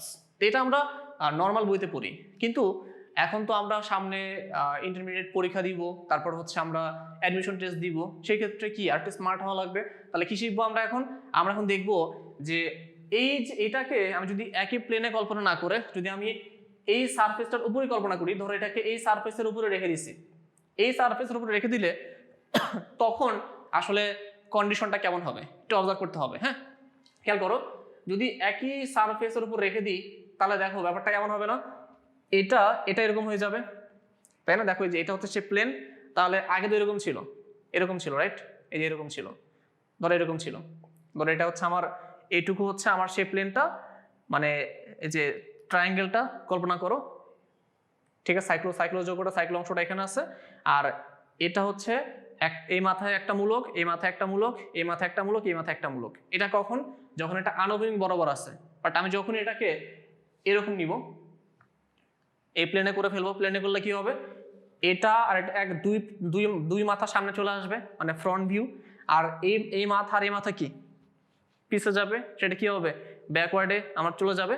তো ফ্রন্ট ভিউকে বোঝানোর জন্য আমরা কি করি, এরকম ভাবে স্ক্র্যাচ করি, আর আমরা যেটাকে হচ্ছে পিছের দিকে অংশটা থাকে, যে এগুলো পিছের দিকে যায়, সেগুলোকে আমরা বলি হচ্ছে এরকম ডট ডট ডট দিয়ে বুঝাই, এগুলো আমরা বোঝানো হয় যে এটা পিছের দিকে অবস্থিত। তাহলে খেয়াল করো, আমি যদি এই যৌগটাকে সিম্পলি আনুভূমিক বরাবর না রেখে একদম এটা সারফেসের উপরে রাখি, তাহলে কি হবে? দেখা যাবে যে এটাকে যদি এভাবে রাখি, ধরো সিম্পলি ধরো এটাকে, এটা তো আগে এভাবে ছিল, ধরো এটাকে হচ্ছে আমি এখন এরকম করে ফেললাম, তাহলে কি হবে? এই মিথাইলটা সামনে চলে আসবে, এই মিথাইলটা সামনে চলে আসবে, আর এই হাইড্রোজেন কই চলে যাবে? পিছে, তাই না? দেখো এটা হচ্ছে ফ্রন্ট, এটা কি ব্যাকওয়ার্ড। এরপরে খেয়াল করো একইভাবে এটা কি, এই মিথাইল কি আছে? একই দিকে আছে, তাহলে কি বলবো এটাকে আমি? সিস। আর এখানে কি? অপোজিট, তাহলে কি হবে? এখন এই মিথাইল আর এই হাইড্রোজেন ইন্টারচেঞ্জ করে ফেলছে, এটা কি হবে তাহলে? ট্রান্স। না চলো এখন আমরা এটা দেখি, এই যৌগটা দেখি। হ্যাঁ, খেয়াল করো এক্সাম্পল নাম্বার 1 খুব ইম্পর্টেন্ট, মানে ভয়ানক ইম্পর্টেন্ট এভরিওয়ান, একটু খেয়াল করো। আচ্ছা, এটা হচ্ছে নর্মাল একটা যৌগ যা তোমরা সচরাচর বইয়ে দেখো। এখন দেখো এই যৌগটাকে যদি আমরা হচ্ছে অ্যাকচুয়ালি আমাদের সারফেসের উপরে রেখে দিই, ধরো অ্যাকচুয়ালি আমি বোর্ডের উপর রেখে দিয়েছি যৌগটাকে, তো রেখে দিলে কি হবে? রেখে দিলে দেখো এই ক্লোরিন আর এই ক্লোরিন কি আছে? আমার ফ্রন্টের দিকে আছে, ফ্রন্টে আছে। তাহলে এই ক্লোরিনের সাথে কিন্তু একটা হাইড্রোজেন ছিল, রাইট? এই যেটা হাইড্রোজেন ছিল, আর এখানে কি আছে? একটা হাইড্রোজেন ছিল। তাহলে এই হাইড্রোজেন কোথায় আছে? পিছে আছে, তাই না? ব্যাকওয়ার্ড দিকে আছে। তো আমি এখানে হাইড্রোজেনকে দেখাচ্ছি না, কারণ হাইড্রোজেন দেখানো না দেখানো কি সেম কথা।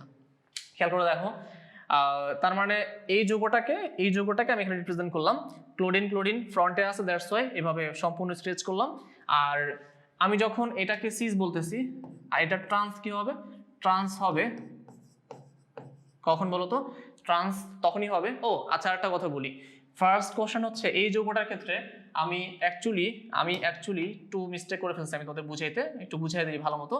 আচ্ছা, প্রথম কথা হচ্ছে এই যৌগটার ক্ষেত্রে মানে যে যৌগটা দেওয়া আছে আমার এখানে, এই যৌগটার ক্ষেত্রে আসলে আমি কয়ভাবে আমরা জ্যামিতিক সমাণু দেখাতে পারবো। আচ্ছা, একটু খেয়াল করো, আমি যদি বলি এটা একটা রেস্ট্রিক্টেড রোটেশন সিস্টেম, কেন? এই একটা কার্বন, তাহলে এই রোটেশন সিস্টেমকে নিয়ে আমি কোনো জ্যামিতিক সমাণু পাবো কিনা? অ্যান্সার হচ্ছে, যদি আমি এই কার্বনের দিকে তাকাই, এই হাইড্রোজেন কমন হয়ে গেছে, আবার এইখান থেকে যাই CCl, আবার কি CCl, তার মানে এইটাও তো কমন, তাই না? এদিকে ক্লকওয়াইজ যাও, এন্টি ক্লকওয়াইজ যাও, একই ঘটনার সম্মুখীন হচ্ছ। তার মানে এই দ্বিবন্ধনকে কল্পনা করে আমি কোনো স্টেরিওজেনিক সেন্টার পাবো না। তাহলে আমি যদি এবার এই রিংকে কল্পনা করি, দেখো রিংকে কল্পনা করতে হয় কিভাবে? দেখতে হয় ওই রিংয়ের তোমার দেখো, এটা যদি আমার রিং হয়, কথা রিং হয়, তাহলে এই রিংয়ের আমাদের এই একটা কার্বন, আবার কি এই একটা কার্বন, এবং এই কার্বনটা sp2 কার্বন, এবং এই কার্বনটা অবশ্যই একটা sp2 কার্বন, দুইটা sp2 কার্বন, এবং এই sp2 কার্বন এবং এই sp2 কার্বনের এক হাতে ক্লোরিন, অন্য হাতে কি হাইড্রোজেন, আবার এক হাতে ক্লোরিন, অন্য হাতে কি আছে বলো? হাইড্রোজেন আছে, যাকে আমি লিখি নেই। এবার খেয়াল করো, এই যৌগটাকে সিম্পলি আমি যদি এটাকে প্লেনে রেখে দিই, তাহলে কি দেখবো? আমি এই ক্লোরিনকে ফ্রন্ট ভিউ দেখবো, আর ওই পাশে যে হাইড্রোজেন ছিল তারা কই যাবে? তারা ভিতরে চলে যাবে, তাই না? এখন দেখো, যেহেতু আমার এটাকে দিয়ে কোনো রেস্ট্রিক্টেড রোটেশন পাওয়া সম্ভব হচ্ছে না, তাই আমি এখন এই রিংকে কল্পনা করে জিআই কল্পনা করতেছি, মানে জ্যামিতিক সমানতা কল্পনা করতেছি। এখন খেয়াল করে দেখো, যদি আমি এটাকে সিস বলি আর ট্রান্স, তাহলে কিভাবে হবে? ট্রান্স যদি হয় এরকম, এই ক্লোরিনটা ফ্রন্টে থাকে, এটার সাথে কিন্তু একটা হাইড্রোজেন ছিল, রাইট? একটা হাইড্রোজেন ছিল, যেটা কিনা আমাদের হচ্ছে পিছে ছিল। তাহলে এখন কি হবে? এদের মধ্যে ইন্টারচেঞ্জ হয়ে যাবে, ক্লোরিন যাবে এই জায়গায়, আর হাইড্রোজেন যাবে কই? এই জায়গায়। তাহলে এই ক্লোরিন যদি ওই জায়গায় চলে যায়, তাহলে কি হবে? সে এবার পিছের দিকে চলে যাবে, তাহলে এটা হবে কি তোমার ফ্রন্ট ভিউ, এটা কি হবে? মানে ব্যাকওয়ার্ড ভিউ, ঠিক আছে? আচ্ছা, এটাতে আসি আমরা। খেয়াল করো, 2 নম্বর যৌগ। এখন কোশ্চেন করলাম, এই যৌগটা থেকে যদি একটা রিং হয়, তো রিং হলে এই জায়গায় আসলে আমি স্টেরিওজেনিক সেন্টার পাবো কিনা আগে দেখতে হবে। স্টেরিওজেনিক সেন্টার পাওয়া সম্ভব কিনা, সম্ভব হলেই সেক্ষেত্রে আমার জ্যামিতিক সমানতা পাওয়া সম্ভব হবে, এটা মাথায় রাখতে হবে। এখন খেয়াল করো, এখন দেখো এটা যৌগ, মাঝখানে কি সাইক্লো যৌগ, 4 কার্বন, সাইক্লো হচ্ছে বিউটেন, তো এক পাশে ক্লোরিন, অন্য পাশে কি আছে? ক্লোরিন আছে, ওই পাশে ক্লোরিন আছে। যদি এমন হয় ক্লোরিন ক্লোরিন টপ ভিউ, তাহলে কি হবে? এই ক্লোরিন কি মানে ফ্রন্ট ভিউ আর কি, ফ্রন্ট ভিউ মানে সামনাসামনি দেখলে মনে হবে তারা সামনাসামনির দিকে আসতেছে। আচ্ছা, আর যখনই আমি তাদেরকে যদি সিস বলি, আমরা সিস বলি আর এর ট্রান্স, তাহলে কি হবে? একটা এই ক্লোরিনটা কি হবে? পিছে চলে যাবে, দেখো পিছে চলে গেছে। আচ্ছা, পরে আসি আমরা 3 নাম্বার এক্সাম্পল। কোশ্চেন করলাম এই যৌগে আমাদের জিআই পাওয়া সম্ভব কিনা। আচ্ছা, খেয়াল করো, দেখো এই জায়গায় একটা কার্বন, এই জায়গায় একটা কার্বন, এই জায়গায় ব্রোমিন আছে, এই জায়গায় ব্রোমিন আছে। ভালো তো, খারাপ তো না, এটা তো আগের মতোই দেখতে, বাট সমস্যা আছে। সমস্যাটা কি? দেখো এই কার্বন হচ্ছে sp2, বাট এই কার্বন যেটা, সরি এটা হচ্ছে sp3 হবে। আচ্ছা, এটা হচ্ছে sp3 হবে, আর এটা কি হবে? sp2 হবে। কেন হবে? এটা দ্বিবন্ধন রাখা আছে। সবাই খেয়াল করে দেখো, আমরা একটু আগে যে সংখ্যাটা দেখছিলাম সেখানে লেখা ছিল অ্যাটলিস্ট 2 sp2 মেম্বার্স। তার মানে এখানে কি হইতে হবে? রিং এর মধ্যে অবশ্যই sp3 মেম্বার থাকা লাগবে। কয়টা? 2টা। তার মানে এই যে দেখো, এটা ছিল sp3, এটা sp3 এগুলো সব sp3 ছিল।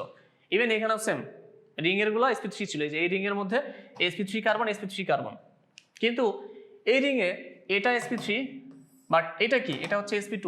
তার মানে এইটা শর্ত মানলে এটা মানতেছে না। তো এই ক্ষেত্রে আমি কি পাবো না? কোনো জিআই পাবো না। বুঝতে পারছি?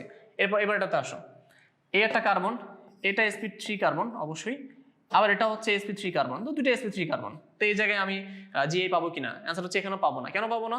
কারণ এই জায়গায় একটা মিথাইল, এই একটা মিথাইল, এখানে একটা মিথাইল, অন্য হাতে একটা হাইড্রোজেন। তাহলে এই মিথাইল তো কমন হয়ে গেছে, সেম হয়ে গেছে। তো সেম হলে কি পাওয়া যায়? জিআই পাওয়া যায় না। তো এখানে কোনো জিআই পাওয়া যাবে না, নো জিআই। খুব সহজ, তাই না? আচ্ছা, এখন দেখবো হচ্ছে আমরা আরেকটা যৌগ, আরো 2টা যৌগ অবশ্য, একটা হচ্ছে 5, একটা 6 নাম্বার। আচ্ছা, খেয়াল করো, এটাকে আমাদের এই বোর্ড প্লেনে রাখো, দুটোই টপ মানে ফ্রন্ট ভিউ, ফ্রন্ট। আর এটা যদি সিস হয় আর যদি ট্রান্স হয়, তাহলে কি হবে? একটা ফ্রন্ট হলে একটা কি হবে? পিছে চলে যাবে। আবার এটাতে আসো, এখানে কি আছে? একটা সাইক্লো, মাথায় 3টা ক্লোরিন আছে। যদি ধরে নেই 3টা ক্লোরিনই আমার ফ্রন্ট ভিউতে আছে, তাহলে ক্লোরিন 3টা ফ্রন্টে আছে। তাহলে এখন দেখো, এটা এই দুইটা, এখানে আমরা সাধারণত জ্যামিতিক সমানতা প্রদর্শিত করি কয়টা কার্বনের মধ্যে? 2টা কার্বন। তাহলে যদি আমি ধরে নিই এই কার্বন আর এই কার্বনের মধ্যে এটা হচ্ছে sp3 আর এটা হচ্ছে sp3 কার্বন, তাদের মধ্যে আমি এখন জিআই দেখাবো, তো সেক্ষেত্রে কি হবে আসলে? তো সেক্ষেত্রে দেখা যাবে এই ক্লোরিনটা ফ্রন্টে আসলো, এই ক্লোরিন কি চলে যাবে? পিছে চলে যাবে। তো এখন বলতে পারো যে হ্যাঁ, তাহলে তো আমি এটা দিয়ে করতে পারি, আবার এই দুটোকে ঠিক রেখে এটা দিয়ে করতে পারি, তাহলে তারও সমানও পাওয়া যায়। অ্যান্সার হচ্ছে পাওয়া যায় না ভাই। কেন পাওয়া যাবে না? কারণ তুমি যদি এটা মানে এই দুটাকে ফিক্সড রেখে, মানে এই দুটাকে হচ্ছে ফ্রন্টে রেখে এটাকে যদি পিছের দিকে দিয়ে দাও, তাহলে কি হবে? এটাকে যদি আবার তুমি একটু সোজা করে এটার উপরে রেখে দাও, দেখা যাবে কি এটা যা হবে এটা তাই হবে। আবার এটাকে ঠিক রেখে এটাকে চেঞ্জ করো, তাহলে কি করবে? এটাকে রেখে এখানে বসায় দাও, তাহলে কি একই হবে। তার মানে আলটিমেটলি এটাকে চেঞ্জ করো, এটাকে চেঞ্জ করো, এটাকে চেঞ্জ করো, 3টার মধ্যে একটাকে চেঞ্জ করলে কোনো লাভ নেই, কারণ 3টার ক্ষেত্রে আলটিমেটলি একই রকমই স্ট্রাকচার তুমি পাবা। সো আলটিমেটলি এখানে 2 ধরনের স্ট্রাকচারই পাওয়া যায়, যদি আমি একটাকে সিস বলি আর একটাকে কি বলতে পারবো? ট্রান্স বলতে পারবো। ওকে, আচ্ছা, এবার এটাতে আসি আমরা। খেয়াল করো, এটা হচ্ছে একটা যৌগ। তো এই যৌগটা আসলে মানে উদ্ভট টাইপের একটা ভয়ানক যৌগ, বাট এবার আমি আর নাই গেলাম। তো কোশ্চেন হচ্ছে এই যৌগটার নামকরণ চাওয়া হয়নি, তো বলা হচ্ছে এটা আসলে জ্যামিতিক সমানতা প্রদর্শন করবে কিনা। যদি আমি এই কার্বনের সাপেক্ষে কল্পনা করি, এটা একটা sp3 কার্বন, বেশ সুন্দর। তো এখানে কিন্তু এই অংশটা কমন, সো এখানে আসলে কোনো কি হবে না বলতো? এখানে কোনো জিআই প্রদর্শিত হবে না, মানে অ্যাটলিস্ট এই কার্বনকে কেন্দ্র করে। তো আমি যদি বলি যে এই কার্বন, এটা আবার একটা sp3 কার্বন, তো এই ক্ষেত্রে আসলে কোনো জ্যামিতিক সমানতা প্রদর্শিত হবে কিনা? অ্যান্সার হচ্ছে অপোজিটটা কি ঠিক কিনা তা তো আগে দেখতে হবে, তাই না? জাস্ট এটাকে রেখে দিলাম, এটা হতে পারে, দেখতে হবে অপোজিটটা কি হয় কিনা। এখন দেখো, এটার সাথে এটার, এই কার্বন sp3, এটা sp3, বাট এখানে এক হাতে মিথাইল, অন্য হাতে হাইড্রোজেন, দুইটা ভিন্ন বাট সেম, এখানে হবে না। আবার এখানে দুটো ভিন্ন, এই কার্বনে কি এটা হচ্ছে একটা sp3 কার্বন, বাট এই জায়গায় কি দুইটা সেম, তার মানে এইখানেও এদের মধ্যে হবে না, এটাও পসিবল না, এটাও পসিবল না। আবার যদি এটার সাথে এটার হয়, এটাও তো sp3, এটার তো দুইটা সেম, এখানে কি সম্ভব হবে না। আবার যদি এটা sp3 কার্বন, এটা sp3 কার্বন, এদের মধ্যে হবে কিনা, এটা অংশ সেম বাট এটা কি ডিফারেন্ট, তার মানে এখানে হবে না। তাহলে কার সাথে কার হতে পারে, এখানে এই কার্বনের সাথে এই কার্বন হতে পারে। কেন, এই কার্বনে এক হাতে মিথাইল, অন্য হাতে কি আছে, হাইড্রোজেন আছে।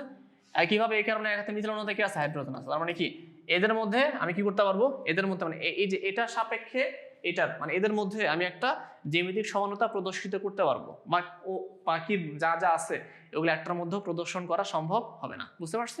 ওকে, কিছু এক্সাম্পল দেখাই দিচ্ছি আমি এখানে, হোমওয়ার্ক বাসা করে নিবা। লেখা আছে হচ্ছে হুইচ উইল শো জিআই, তার মানে এদের মধ্যে কোনটা জ্যামিতিক সমানতা বা জিওমেট্রিক আইসোমারিজম প্রদর্শন করবে। এখানে টোটাল হচ্ছে 12টা যৌগ দেওয়া আছে, ভালো মতো দেখবা, দেখে আমাকে অবশ্যই তুমি ইনফর্ম করবা, যে কমেন্ট সেকশনে জানা দিবা যে এখানে কত নাম্বারটা জ্যামিতিক সমানতা প্রদর্শিত করবে এবং কত নাম্বারটা জ্যামিতিক সমানতা প্রদর্শিত করবে না। ওকে, চলো এখন দেখবো আমরা নতুন টপিক। কি লেখা আছে দেখো, GI due to double bond inside the ring. তার মানে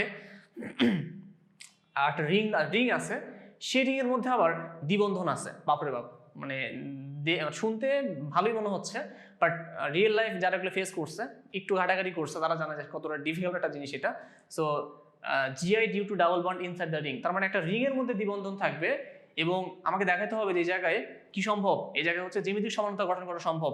সো এটা মানে অনেক ভালো একটা টপিক আজকের, এবং যদিও টপিকটা আমি খুব মানে অল্প সময় নিয়ে পড়াবো, বাট খুবই ইম্পর্টেন্ট একটা ইস্যু এটা। ঠিক আছে, অনেকেই মনে করে যে এমনিতে তো রিং এর মধ্যে জিআই সম্ভব হয় কি হয় না তাই তো বুঝি, ঠিক মতো বুঝি না ভাই, আপনি আবার রিং এর মধ্যে দ্বিবন্ধন নিয়ে গেছেন। আচ্ছা ওকে ফাইন, খুবই ইজি, এগুলো ভয় পাওয়ার কিছু নাই। সো আমরা এখন শিখবো যে কিভাবে রিং থাকলে এবং তার মধ্যে দ্বিবন্ধন থাকলে এবং সেখানে জিআই গঠন করা সম্ভব হয়, তা আমি শিখবো এখন। সো খেয়াল করো, আমি এই জায়গায় একটা কাজ করলাম, আমি একটা ছোট কাজ করছি, সেটা হচ্ছে আমি একটা যৌগ লিখছি। যৌগটার নাম বলার আগে একটা কথা বলি,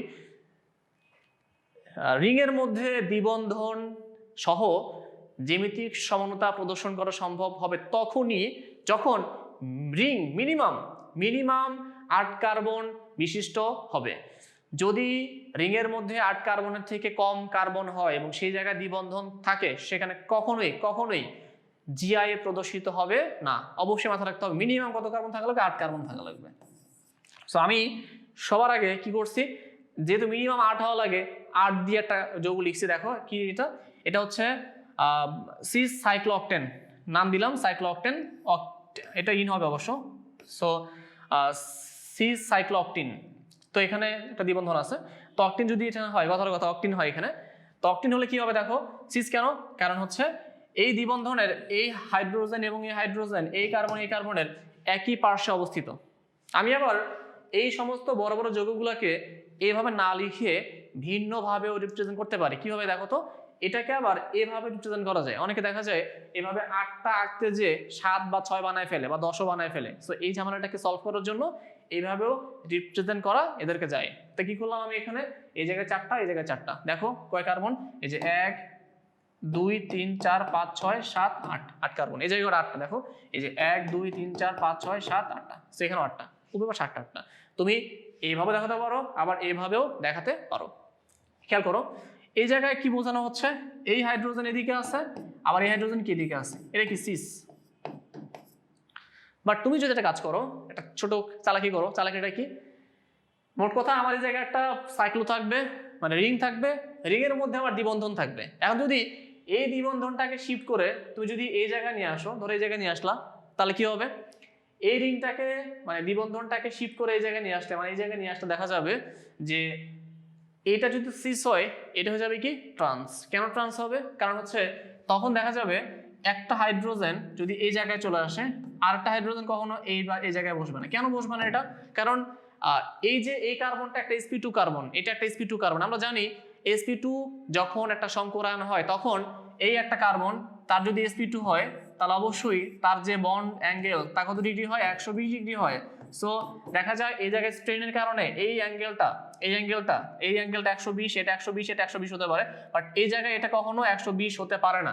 সো এখানে কখনো এভাবে বসতে পারবে না। তাহলে কিভাবে বসবে সে এখানে দেখা যাবে সে এই জায়গায় এই হাইড্রোজেনটা এই জায়গায় না বসে সে বসবে হচ্ছে ঠিক এইভাবে বসবে।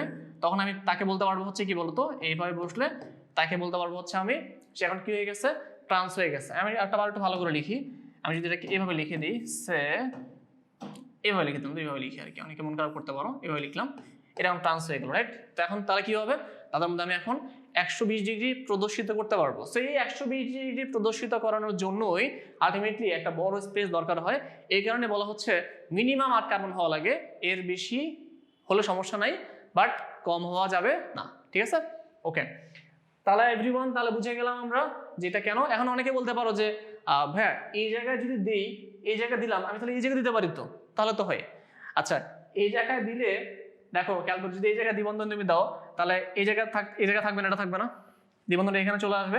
তার মানে কি, এই জায়গায় দ্বিবন্ধন তুই যদি এটাকে এভাবে না রেখে যদি একটু বাঁকা করে দাও, ধরো এই জিনিসটাকে এভাবে না রেখে এভাবে করে ফেললা, তাহলে কি চলে আসলো, ও তো আবার এখানে চলে আসলো। তার মানে কি আলটিমেটলি যেই লাভ সেই কুদু, তাই না? মানে তখন আর আলটিমেটলি এটাকে চেঞ্জ করে কোনো দরকার নেই, কারণ দুইটা যৌগ আসলে একই ধরনের জিনিসকে ইন্ডিকেট করতেছে। খুব ভালো মতো খেয়াল রাখতে হবে।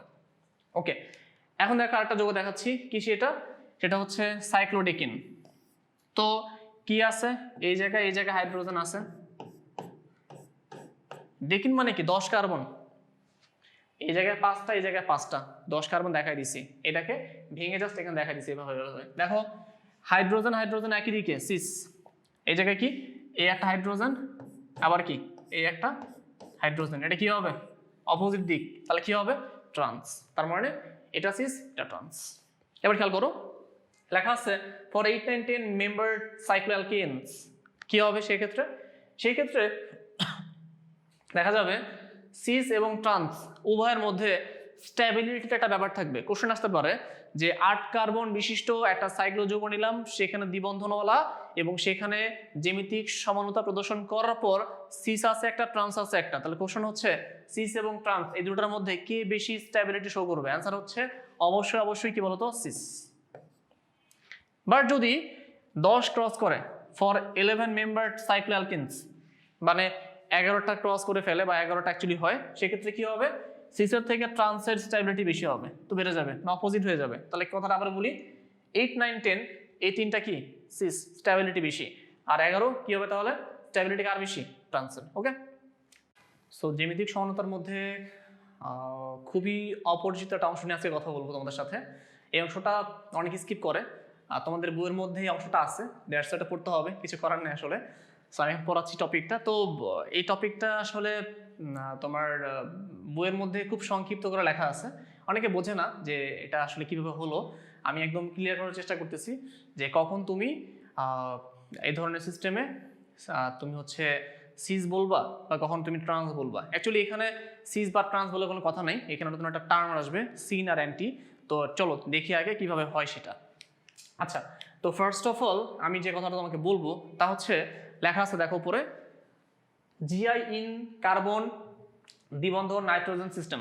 আমরা মনে আছে প্রথমে পড়ছিলাম রেস্ট্রিক্টেড রোটেশন সিস্টেম কার কার মধ্যে হয়, কার্বন কার্বন দ্বিবন্ধন, কার্বন নাইট্রোজেন দ্বিবন্ধন, নাইট্রোজেন নাইট্রোজেন দ্বিবন্ধন এবং কি রিং। সো তার মধ্যে একটা অংশ কি কার্বন নাইট্রোজেন। তার মানে কার্বন নাইট্রোজেন রেস্ট্রিক্টেড সিস্টেমে কিভাবে জিআই প্রদর্শিত হয় তা আমরা এখন শিখবো। তার মানে আমরা এখন অনেক বস হয়ে গেছি জিআই এর মধ্যে, আমরা এখন দেখবো যে কিভাবে নামকরণ করতে হয় এদেরকে বা কিভাবে রিপ্রেজেন্ট করতে হয়। সো খেয়াল করে দেখো, আমি একটা কাজ করলাম, আমি এখানে একটা কার্বনিল মূলক নিলাম। সবাই জানো তো নিশ্চয়ই যে কার্বনিল মূলক মানে কি। সো কার্বনিল মূলক মানে হচ্ছে, আমি যদি এখানে কল্পনা করি এটা হচ্ছে একটা আর, তারপর হচ্ছে সি দ্বিবন্ধন আর, অথবা যদি আমি এটাও বলি যে আর তারপর হচ্ছে সি ডাবল বন্ড ও, এখানে একটা হাইড্রোজেন। খেয়াল করে দেখবা যে এইখানে দেখো এটা হচ্ছে একটা কিটোন, কিটোনের মাঝখানের অংশটা হচ্ছে সিও। আবার এটা একটা অ্যালডিহাইড, এই যে অংশটা হচ্ছে একটা অ্যালডিহাইড, এই অ্যালডিহাইডেরও এই অংশটা কমন। দ্যাট মিনস এখান থেকে বোঝা যাচ্ছে অ্যালডিহাইড হোক অথবা কিটোন হোক, উভয়ের মধ্যে কি আছে, কার্বনিল মূলকটা, কার্বনিল অংশটা কমন আছে। তার মানে এই অংশটা যখন থাকবে, তার মানে এই কার্বনিল সে অ্যালডিহাইড থেকে আসুক আর কিটোন থেকে আসুক, দ্যাট ডাজন্ট ম্যাটার। সো যদি অ্যালডিহাইড থেকে আসে তাহলে এখানে যদি আর হয় আর এখানে আর হতে পারে, অথবা হাইড্রোজেন হলে অ্যালডিহাইড বা কিটোন যে কোনো একটা হতে পারে, হোয়াট এভার। হাইড্রোজেন হলে হবে অ্যালডিহাইড, আর হলে কি হবে কিটোন। তাহলে এই ধরনের এই ধরনের হচ্ছে কার্বনিল মূলক যুক্ত অংশের সাথে যদি আমরা দেখি যে অ্যামোনিয়ার জাতক চলে আসছে। অ্যামোনিয়ার জাতক মানে কি? অ্যামোনিয়ার একটা হাইড্রোজেনকে রিপ্লেস করে যদি সেখানে কোনো একটা অংশ প্রতিস্থাপিত হয়, তখন সেই অংশটাকে বলি আমরা অ্যামোনিয়ার জাতক। এই জায়গায় প্রতিস্থাপক হিসেবে আমি জেডকে ব্যবহার করলাম, এটা হচ্ছে একটা অ্যামোনিয়ার জাতক। এবং এটাকে যদি আমি মৃদু অ্যাসিডের মৃদু অ্যাসিডের মাধ্যমে বিক্রিয়াটা ঘটাই, দেখা যাবে সেখান থেকে এক অণু পানি বের হয়ে যাবে। দ্যাট মিনস এখান থেকে এক অণু পানি, এই যে এই পানিটা এখান থেকে বের হয়ে যাবে। তো যখনই এক অণু পানি এখান থেকে বের হয়ে যাবে, তখন দেখা যাবে ঠিক এরকম একটা নতুন স্ট্রাকচার বা নতুন একটা ফরম্যাট আমি পাবো। এবং সেই ক্ষেত্রে এই কার্বনের এক হাতে একটা অংশ, অন্য হাতে আরেকটা অংশ, এবং এই যে নাইট্রোজেনটা থাকবে, এই নাইট্রোজেনের এক হাতে থাকবে জেড, আর এই নাইট্রোজেনের অন্য হাতে কিছু নেই মনে করা যাবে না, মনে করতে হবে এই নাইট্রোজেনের মাথায় যে লন পেয়ারটা আছে, সেই লন পেয়ার হচ্ছে নিজেই একটা অংশ। তার মানে এই লন পেয়ার নিজে একটা অংশ, এবং এই জেড যা কিনা একটা প্রতিস্থাপক, সে নিজে একটা অংশ। এইভাবে টোটাল 4টা অংশ কল্পনা করে আমাকে নামকরণটা শিখতে হবে। এই ক্ষেত্রে চলো নামকরণটা শিখে ফেলি আমরা। এভরিওয়ান খেয়াল করো, প্রথম যৌগ 1 নম্বরটা খুব ইম্পর্টেন্ট। দেখো কি বলছে এখানে, নাম কি দেখো, নামটা হচ্ছে ফর্মালডিহাইড। সো এটা অ্যালডিহাইডের সব থেকে কচি মেম্বার, নাম কি ফর্মালডিহাইড। এরপরটা কি অ্যাসিডালডিহাইড। সো খেয়াল করতে হবে সবাইকে। সো কোশ্চেন করলাম যে ফর্মালডিহাইডের সাথে আমি যদি এটা রিঅ্যাকশন করাই এবং সেখান থেকে আমি যদি এই ফরম্যাটটা পাই, এই জায়গায় কোশ্চেন করলাম কোনো জিআই গঠন করা সম্ভব কি না। আগে কি করতে হবে, দেখতে হবে রেস্ট্রিক্টেড রোটেশন সিস্টেমের মধ্যে কি আছে। দেখো এই কার্বন আর নাইট্রোজেনকে নিয়ে আমার রেস্ট্রিক্টেড রোটেশন সিস্টেম হয়, এবং এই কার্বনের এক হাতে হাইড্রোজেন, অন্য হাতে হাইড্রোজেন, বাট এই নাইট্রোজেনের এক হাতে জেড, অন্য হাতে কি আছে, লন পেয়ার আছে। লন পেয়ার নিজে একটা আলাদা অংশ বা একটা গ্রুপ, জেড আলাদা একটা গ্রুপ, বাট এই জায়গায় ফ্রেশ। কিন্তু এবার সমস্যাটা কি, হাইড্রোজেন কমন, সেম জিনিস, কি হবে, জিআই হবে না। অ্যান্সার হচ্ছে এখানে জিআই সম্ভব না। ডান, খুব সহজ তাই না? আচ্ছা এবার দেখো সেকেন্ড ওয়ান, খুব ইম্পর্টেন্ট, খেয়াল করো। এবারও আমি নিলাম ফর্মালডিহাইডের পরের মেম্বার অ্যাসিডালডিহাইড, একটু সিনিয়র মেম্বার নিলাম অ্যাসিডালডিহাইড, তার সাথে আমি বিক্রিয়া ঘটালাম, বা আমি কি পেলাম, আমি দেখবো এবার 2 ধরনের স্ট্রাকচার পাবো। যদি এমন হয় যে এই অ্যাসিডালডিহাইডের এই মিথাইল এবং এই হাইড্রোজেন, এই মিথাইল এই হাইড্রোজেন এই জায়গায় থাকে, এবং এই নাইট্রোজেনের এক পাশে জেড থাকে, আর এই কার্বনের যে পাশে হাইড্রোজেন থাকবে তার একই দিকে, খেয়াল করো, তার একই দিকে একই পাশে আমাদের এই লন পেয়ারটা থাকে, তখন তাকে আমি বলবো হচ্ছে অ্যান্টি। কি বলবো, নাম কি দিব, অ্যান্টি। আর যখন এই হাইড্রোজেন আর এই লন পেয়ার অপোজিট দিকে থাকবে, তাকে আমি কি বলবো, সিন। থার্ড ওয়ান, এটা দেখো কি বলছে, একটা কিটোন। তো কিটোনের ক্ষেত্রে কি হবে, কিটোনের ক্ষেত্রে এই কার্বনের এটা মিলে পানি হয়ে বের হয়ে যাবে। তাহলে এই কার্বনের মিথাইল এক হাতে জেড, অন্য হাতে কি লন পেয়ার, এটা 2টা ভিন্ন গ্রুপ বাট সেম গ্রুপ, এখানে জিআই হবে না, দেখে বোঝা যাচ্ছে। পরটার দিকে তাকাও, এটা ইথাইল, এটা methyl, so they are not same. একটা মিথাইল একটা ইথাইল, মিথাইল 1 কার্বন বিশিষ্ট, ইথাইল 2 কার্বন বিশিষ্ট। তার সাথে কি করব আমরা এখন, বিক্রিয়া ঘটাবো। বিক্রিয়া ঘটালে এই অংশটা পানি হয়ে বের হয়ে যাবে। বের হয়ে গেলে আমি কি পাবো, এখান থেকে 2টা পার্ট পাবো, একটা কি সিন আর একটা কি অ্যান্টি। খেয়াল করো এই কর্নারে, এই কার্বনের এই কর্নারে যে মিথাইল আছে, এই মিথাইলের সাপেক্ষে যদি এই লন পেয়ারটা একই দিকে থাকে, একই ডিরেকশনে থাকে, তখন কি পাবো আমি, অ্যান্টি। খেয়াল করো এই মিথাইল আছে এই জায়গাতে এবং লন পেয়ার আছে একই দিকে, সো 2টা যদি একই সাইডে থাকে, একই পার্শ্বে থাকে, তখন তাকে আমরা কি বলি, অ্যান্টি। লেখা আছে দেখো, উইথ রেসপেক্ট টু মিথাইল, তাহলে লিখতে হবে এটা, এই জায়গায় আছে ইথাইল, এখানে আছে মিথাইল, তুমি কার রেসপেক্টে হিসাব করতেছো তা লিখতে হবে, কে অ্যান্টি কে সিন, এটা বুঝতে হবে। খেয়াল করে দেখো, যদি আবার ইথাইলের রেসপেক্টে, খেয়াল করো, যদি আমি আবার ইথাইলের রেসপেক্টে বলতাম, তাহলে কি হইতো, ইথাইলের রেসপেক্টে ও কিন্তু অপোজিট, তাহলে কি হইতো, তখনও আবার সিন হয়ে যেত।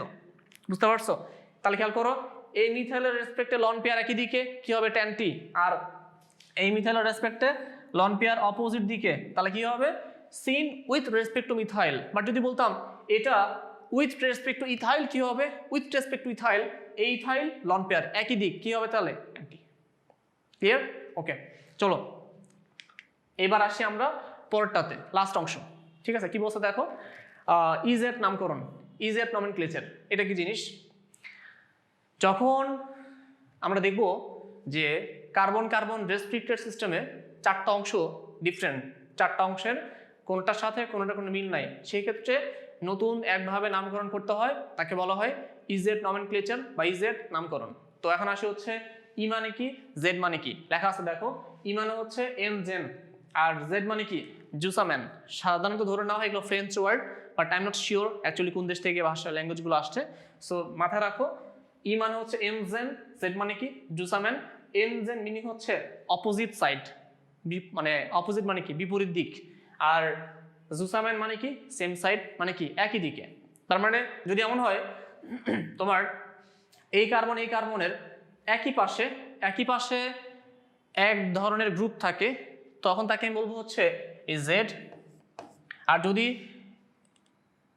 ক্রস বরাবর মানে অপোজিট দিকে এই পাশে এবং এই পাশে এক ধরনের গ্রুপ থাকে, তাকে আমি কি বলবো ই বা এনজেন। দেখো একটা রেস্ট্রিক্টেড রোটেশন সিস্টেম, এটা হচ্ছে এ, এটা বি, এটা হচ্ছে ই, এটা হচ্ছে ডি। চারটা অংশে বা চারটা মূলক বা পরমাণুর মধ্যে কারো সাথে কারো কোনো মিল নেই, তার মানে এই জায়গাতে কি হবে ইজেড নমেনক্লেচার বা ইজেড নামকরণ হবে। চলো এবার দেখি যে এই ধরনের নামকরণগুলো কি খুব সহজ নাকি কোনো রুল আছে আলাদা। অ্যান্সার হচ্ছে রুল আছে। তো এই রুলকে কি বলা হয়, রুলকে বলা হয় সিআইপি রুল। তো সিআইপি কেন? তিনজন সায়েন্টিস্ট মিলিতভাবে এই রুলটাকে আবিষ্কার করছেন। তার মধ্যে একজনের নাম হচ্ছে কার্ন, একজনের নাম হচ্ছে ইনগোল্ড, একজনের নাম হচ্ছে প্রিলগ। সো এই তিনজনের মিলিত প্রচেষ্টায় এই রুলটাকে ফলো করা হয়। একটু খেয়াল করো এই রুলটা আসলে কি বলছে বা কি নিয়ে কথা বলছে এটাকে জানতে হবে। দেখো এটাকে আমরা বলতে পারি সিআইপি রুল, আমি বলতে পারি সিকোয়েন্স রুল, বলতে পারি আমরা প্রায়োরিটি রুল। তার মানে সিকোয়েন্সের উপর ডিপেন্ড করে অথবা প্রায়োরিটির উপর ডিপেন্ড করে বলতে হবে কে হবে জুসাম্যান, কে হবে কি এনজেন, বা কে জেড কে ই হবে। সো ভালো মতো অবজার্ভ করবা। দেখো কি লেখা আছে এক নাম্বারটা, the group with higher atomic number is senior. এই জায়গায় সব থেকে ইম্পর্টেন্ট যে কাজ তা হচ্ছে সিনিয়রকে জুনিয়রকে তাকে বের করা। যদি সিনিয়র একই দিকে থাকে একই পাশে থাকে জুসাম্যান, যদি সিনিয়র অপোজিট দিকে থাকে কি হবে এনজেন, জেড ই। বুঝতে পারছি? আচ্ছা কোশ্চেন হচ্ছে বললেন সিনিয়র জুনিয়র, বাট কিভাবে বুঝবো সিনিয়র কোনটা জুনিয়র কোনটা, বুঝাই দিচ্ছি। যদি এমন হয় রোটেশন সিস্টেমের দুইটা পরমাণু দুই হাতে আছে, তাহলে কে সিনিয়র হবে? অ্যান্সার হচ্ছে যদি এরকম সিঙ্গেল কোনো পরমাণু থাকে যার পারমাণবিক সংখ্যা বেশি, সে হবে মোস্ট সিনিয়র গ্রুপ, সিনিয়র অংশ। তাহলে ক্লোরিন 17, ফ্লোরিন কত 9, কে সিনিয়র? এই chlorine senior. Mind it. Second ওয়ানের দিকে থাকো। সেকেন্ড ওয়ানে কি বলা হচ্ছে? আচ্ছা যদি দেখো এই যে এটা ক্লোরিন এটা ফ্লোরিন, তো বুঝে গেলা এটা সিনিয়র। পাশেরটার দিকে তাকাও, এখানে মিথাইল এখানে ইথাইল, কে সিনিয়র? যখন এরকম কন্ডিশন আসবে তখন যদি দেখো উভয় অংশের এই অংশ এবং এই অংশের প্রথম অংশটা সেম, তখন দেখতে হবে দ্বিতীয় অংশটা কি। এটা খুব ইম্পর্টেন্ট, খেয়াল করো। এই মিথাইলের যদি আমি এটাকে জুম করি, তোমাকে দেখাই জুম করলে কি হবে। দেখো তো এই জুম করলাম, এরকম তিনটা অংশ পাওয়া যাবে, রাইট? Hydrogen hydrogen hydrogen. এটাকে জুম করো, এই কার্বন এই কার্বন, এই hydrogen hydrogen hydrogen hydrogen hydrogen. দেখো এই যে লাগাই দিই hydrogen hydrogen hydrogen hydrogen hydrogen. Okay, এখন দেখো তুমি নিজে বুঝতে পারবা কে সিনিয়র কে জুনিয়র। একটু অবজার্ভ করো, এটা হচ্ছে প্রথম পরমাণু, এটা প্রথম পরমাণু। তাহলে ফোকাস করতে হবে প্রথম পরমাণুর ইমিডিয়েট পরের পরমাণুটা কে। এখন দেখো যদি আমি এই পরমাণুটার ইমিডিয়েট এদিকে তাকাই, এটাও কমন এটাও কমন, এদিকে তাকাই এটা কমন এটা কমন। সো কমনগুলোর দিকে আমি তাকাবো না, দেখবো আনকমন কি আছে। দেখো এইটা ডিরেক্টলি এই কার্বনের সাথে কানেক্টেড, এটা ডিরেক্টলি পাশে হাইড্রোজেনের সাথে কানেক্টেড। যেহেতু এটা সেম, তাহলে কি করতে হবে পাশেরটার দিকে তাকাতে হবে, পাশেরটা কি সিনিয়র নাকি জুনিয়র। পাশে হাইড্রোজেন কার্বন, কে সিনিয়র হবে? অবশ্যই কার্বন সিনিয়র হবে, এটা কি হবে? জুনিয়র হবে। তাহলে এটা হবে হচ্ছে জুনিয়র গ্রুপ, এটা কি হবে? সিনিয়র। বুঝতে পারছি? যদি প্রথম অংশটা সেম হয় তাহলে দেখতে হবে পরের অংশটা কার সাথে কানেক্টেড, খুব ইম্পর্টেন্ট। আচ্ছা এবার দেখো, এখন যেটা দেখাবো সেটা অনেক বেশি ইম্পর্টেন্ট। কেন বেশি ইম্পর্টেন্ট একটু পরে বুঝতে পারবা। তো সেটা সবাই খেয়াল করো, অবজার্ভ করো ভালো মতো কি দেখাচ্ছি, দেখো সবাই। আচ্ছা এখানে এটা জুনিয়র, এটা সিনিয়র, এটা বোঝা যাচ্ছে, এটা সিনিয়র গ্রুপ, এটা জুনিয়র গ্রুপ, এটা তো বাচ্চাদের জিনিস, বুঝে গেলাম। এইবার এদিকে তাকাও, যখন কোন একটা যৌগে দুই হাতে দ্বিবন্ধন বা ত্রিবন্ধনওয়ালা কোনো কিছু আসবে তখন এটা বুঝতে প্রায় অনেক সমস্যা হয়। এটা সমাধান দিয়ে দিচ্ছি আমি, খেয়াল করো। এইখানে কার্বনের সাথে এই কার্বনের দ্বিবন্ধন, যখন দ্বিবন্ধন বা ত্রিবন্ধন থাকবে তখন ধরে নিতে হবে যে তারা, যদি দ্বিবন্ধন হয় একজন আরেকজনের সাথে দ্বিবন্ধন দ্বারা যুক্ত থাকে তখন ধরে নিতে হবে তারা হাইপোথেটিক্যালি বা তাত্ত্বিকভাবে প্রত্যেক দুইটার সাথে কানেক্টেড। কয়টার সাথে কানেক্টেড? প্রত্যেক দুইটার সাথে কানেক্টেড, মানে তাত্ত্বিকভাবে ধরে নিতে হবে প্রত্যেক দুইটার সাথে কানেক্টেড। আবার যদি এমন হয় কার্বনের সাথে অন্যটা ত্রিবন্ধন আছে, তাহলে কি ধরতে হবে ওই কার্বন বা পাশে যে থাকবে তারা প্রত্যেকের সাথে তিনটা করে কানেক্টেড। বুঝে বলি, দেখো এই জায়গায় আমরা যে অংশটা নিয়ে কথা বলতেছি তার মধ্যে আমরা যেটা বললাম সেটা হচ্ছে এই কার্বনের সাথে এই কার্বনের কি আছে? দ্বিবন্ধন আছে। তাহলে কি বলছি? যে তারা প্রত্যেকের সাথে দুইটা করে কানেক্টেড। তার মানে এই কার্বনের সাথে কয়টা করে কানেক্টেড থাকবে? দুইটা করে। তার মানে এখানে ব্যাপারটা এমন হবে, এই কার্বন সে তার পাশে এবং এই পাশে দুই কার্বনের সাথে কানেক্টেড হয়ে যাবে। আবার এই কার্বনও পাশে আবার দুই কার্বনের সাথে কানেক্টেড হয়ে যাবে। তার মানে সে আবার নিজে পাশে আরেক কার্বনের সাথে কানেক্টেড হবে, আবার এই কার্বনও পাশে আরেক কার্বনের সাথে এবং পাশে আরেক কার্বনের সাথে। একইভাবে এটা আরেক কার্বনের সাথে প্রত্যেকে কি করবে? প্রত্যেক দুইটার সাথে কানেক্টেড। এটা ধরে নিতে হবে তারা হচ্ছে হাইপোথেটিক্যালি বা তাত্ত্বিকভাবে এই ঘটনাটাকে কল্পনা করতে হয়। এটা কে বলে গেছে? কার্ন, ইনগোল্ড আর কি প্রিলগ, তিনজন সায়েন্টিস্ট বলে গেছে এটা। আচ্ছা এটা গেল, দেখো এই যে এটা দুইটার সাথে কানেক্টেড, এটাও সেম, এটাও সেম, এটাও সেম, এটাও সেম। সো প্রত্যেক দুইটার সাথে ইন্টার কানেক্টেড। একইভাবে দেখো এই কার্বন নাইট্রোজেন, এই কার্বন এই হাত নাইট্রোজেন, তাহলে কি আছে? এখানে নাইট্রোজেন আছে। তাহলে কি হবে? প্রত্যেকটা কার্বন কয়টা নাইট্রোজেনের সাথে ইন্টার কানেক্টেড? তিনটা। তাহলে আমি কি দেখবো এখানে? এই কার্বন তার এদিকে তিনটা নাইট্রোজেন, এখানে ফ্রেশ করে লিখি, জায়গা হচ্ছে না তো ওই জায়গাতে আমি একটু চেঞ্জ করে নেই। তাহলে এই হচ্ছে কার্বন, এই কার্বন। আচ্ছা তাহলে কি হবে? এটা নাইট্রোজেন হবে, এই নাইট্রোজেন হবে, নাইট্রোজেন হবে। এই নাইট্রোজেন আবার কি? প্রত্যেক তিন কার্বনের সাথে কানেক্টেড। এখানেও সেম। এটা ধরে নিতে হবে, অ্যাজুম করতে হবে প্রত্যেক তিনটার সাথে কানেক্টেড। তাহলে খেয়াল করে দেখো, এই জায়গার দিকে তাকাও, প্রথমটাতে, প্রথম অংশে প্রথমটা কার্বন, এখানেও সেম, প্রথমটা কার্বন, পরটা কি? কার্বন, এগুলো কি? কার্বন, বাট এখানে পরটা কি? নাইট্রোজেন। তাহলে কার্বন বেশি আগে নাকি নাইট্রোজেন বেশি আগে? অবশ্যই নাইট্রোজেন। তাহলে সিনিয়র কি হবে? সিনিয়র। এটা কি? বাচ্চা, জুনিয়র। বোঝা গেল? এরপর দেখো, যদি আইসোটোপ হয়, আইসোটোপ ধরো হাইড্রোজেনের তিনটা আইসোটোপ, হাইড্রোজেন, ডিউটেরিয়াম, ট্রিটিয়াম, দেখতে হবে পারমাণবিক ভর সংখ্যা কার বেশি, সে হবে most senior. Hydrogen, deuterium, tritium কার ভর বেশি? এটার 3, এটার 2, এটার কত? 1। সিনিয়র কে হবে? ট্রিটিয়াম সব থেকে সিনিয়র, এরপরে ডিউটেরিয়াম, এরপরে কে? হাইড্রোজেন। আর মাথায় রাখতে হবে যদি লন পেয়ার থাকে তাদের যে অ্যাটমিক নাম্বার ধরে নিতে হবে কত? 0। তার মানে লন পেয়ার হচ্ছে মোস্ট জুনিয়র গ্রুপ, সব থেকে ছোট বাচ্চা লন পেয়ার। ওকে, কিছু এক্সারসাইজে যাই আমরা। প্রথমটা খেয়াল করবে ভালো মতো, কি বলছো দেখো। প্রথম যৌগ বলা হচ্ছে এটা হবে কি ই নাকি জেড? দেখো 4 মাথা, 1 2 3 4, ডিফারেন্ট গ্রুপ, ডিফারেন্ট অংশ। সো কি হবে? জুসামেন, কি হবে কি? এনজেন। কোনটা হবে আগে বুঝতে হবে তোমাকে, কোশ্চেন দেখে খেয়াল করো। এই জায়গায় এটা শুরু কার্বন দিয়ে, এটা শুরু কি? ফ্লোরিন দিয়ে। তো কার্বন আর ফ্লোরিন কে সিনিয়র? Fluorine senior. তাহলে ফ্লোরিন কি হবে এখানে? সিনিয়র। লিখে রাখো এখানে সিনিয়র। এদিকে তাকো,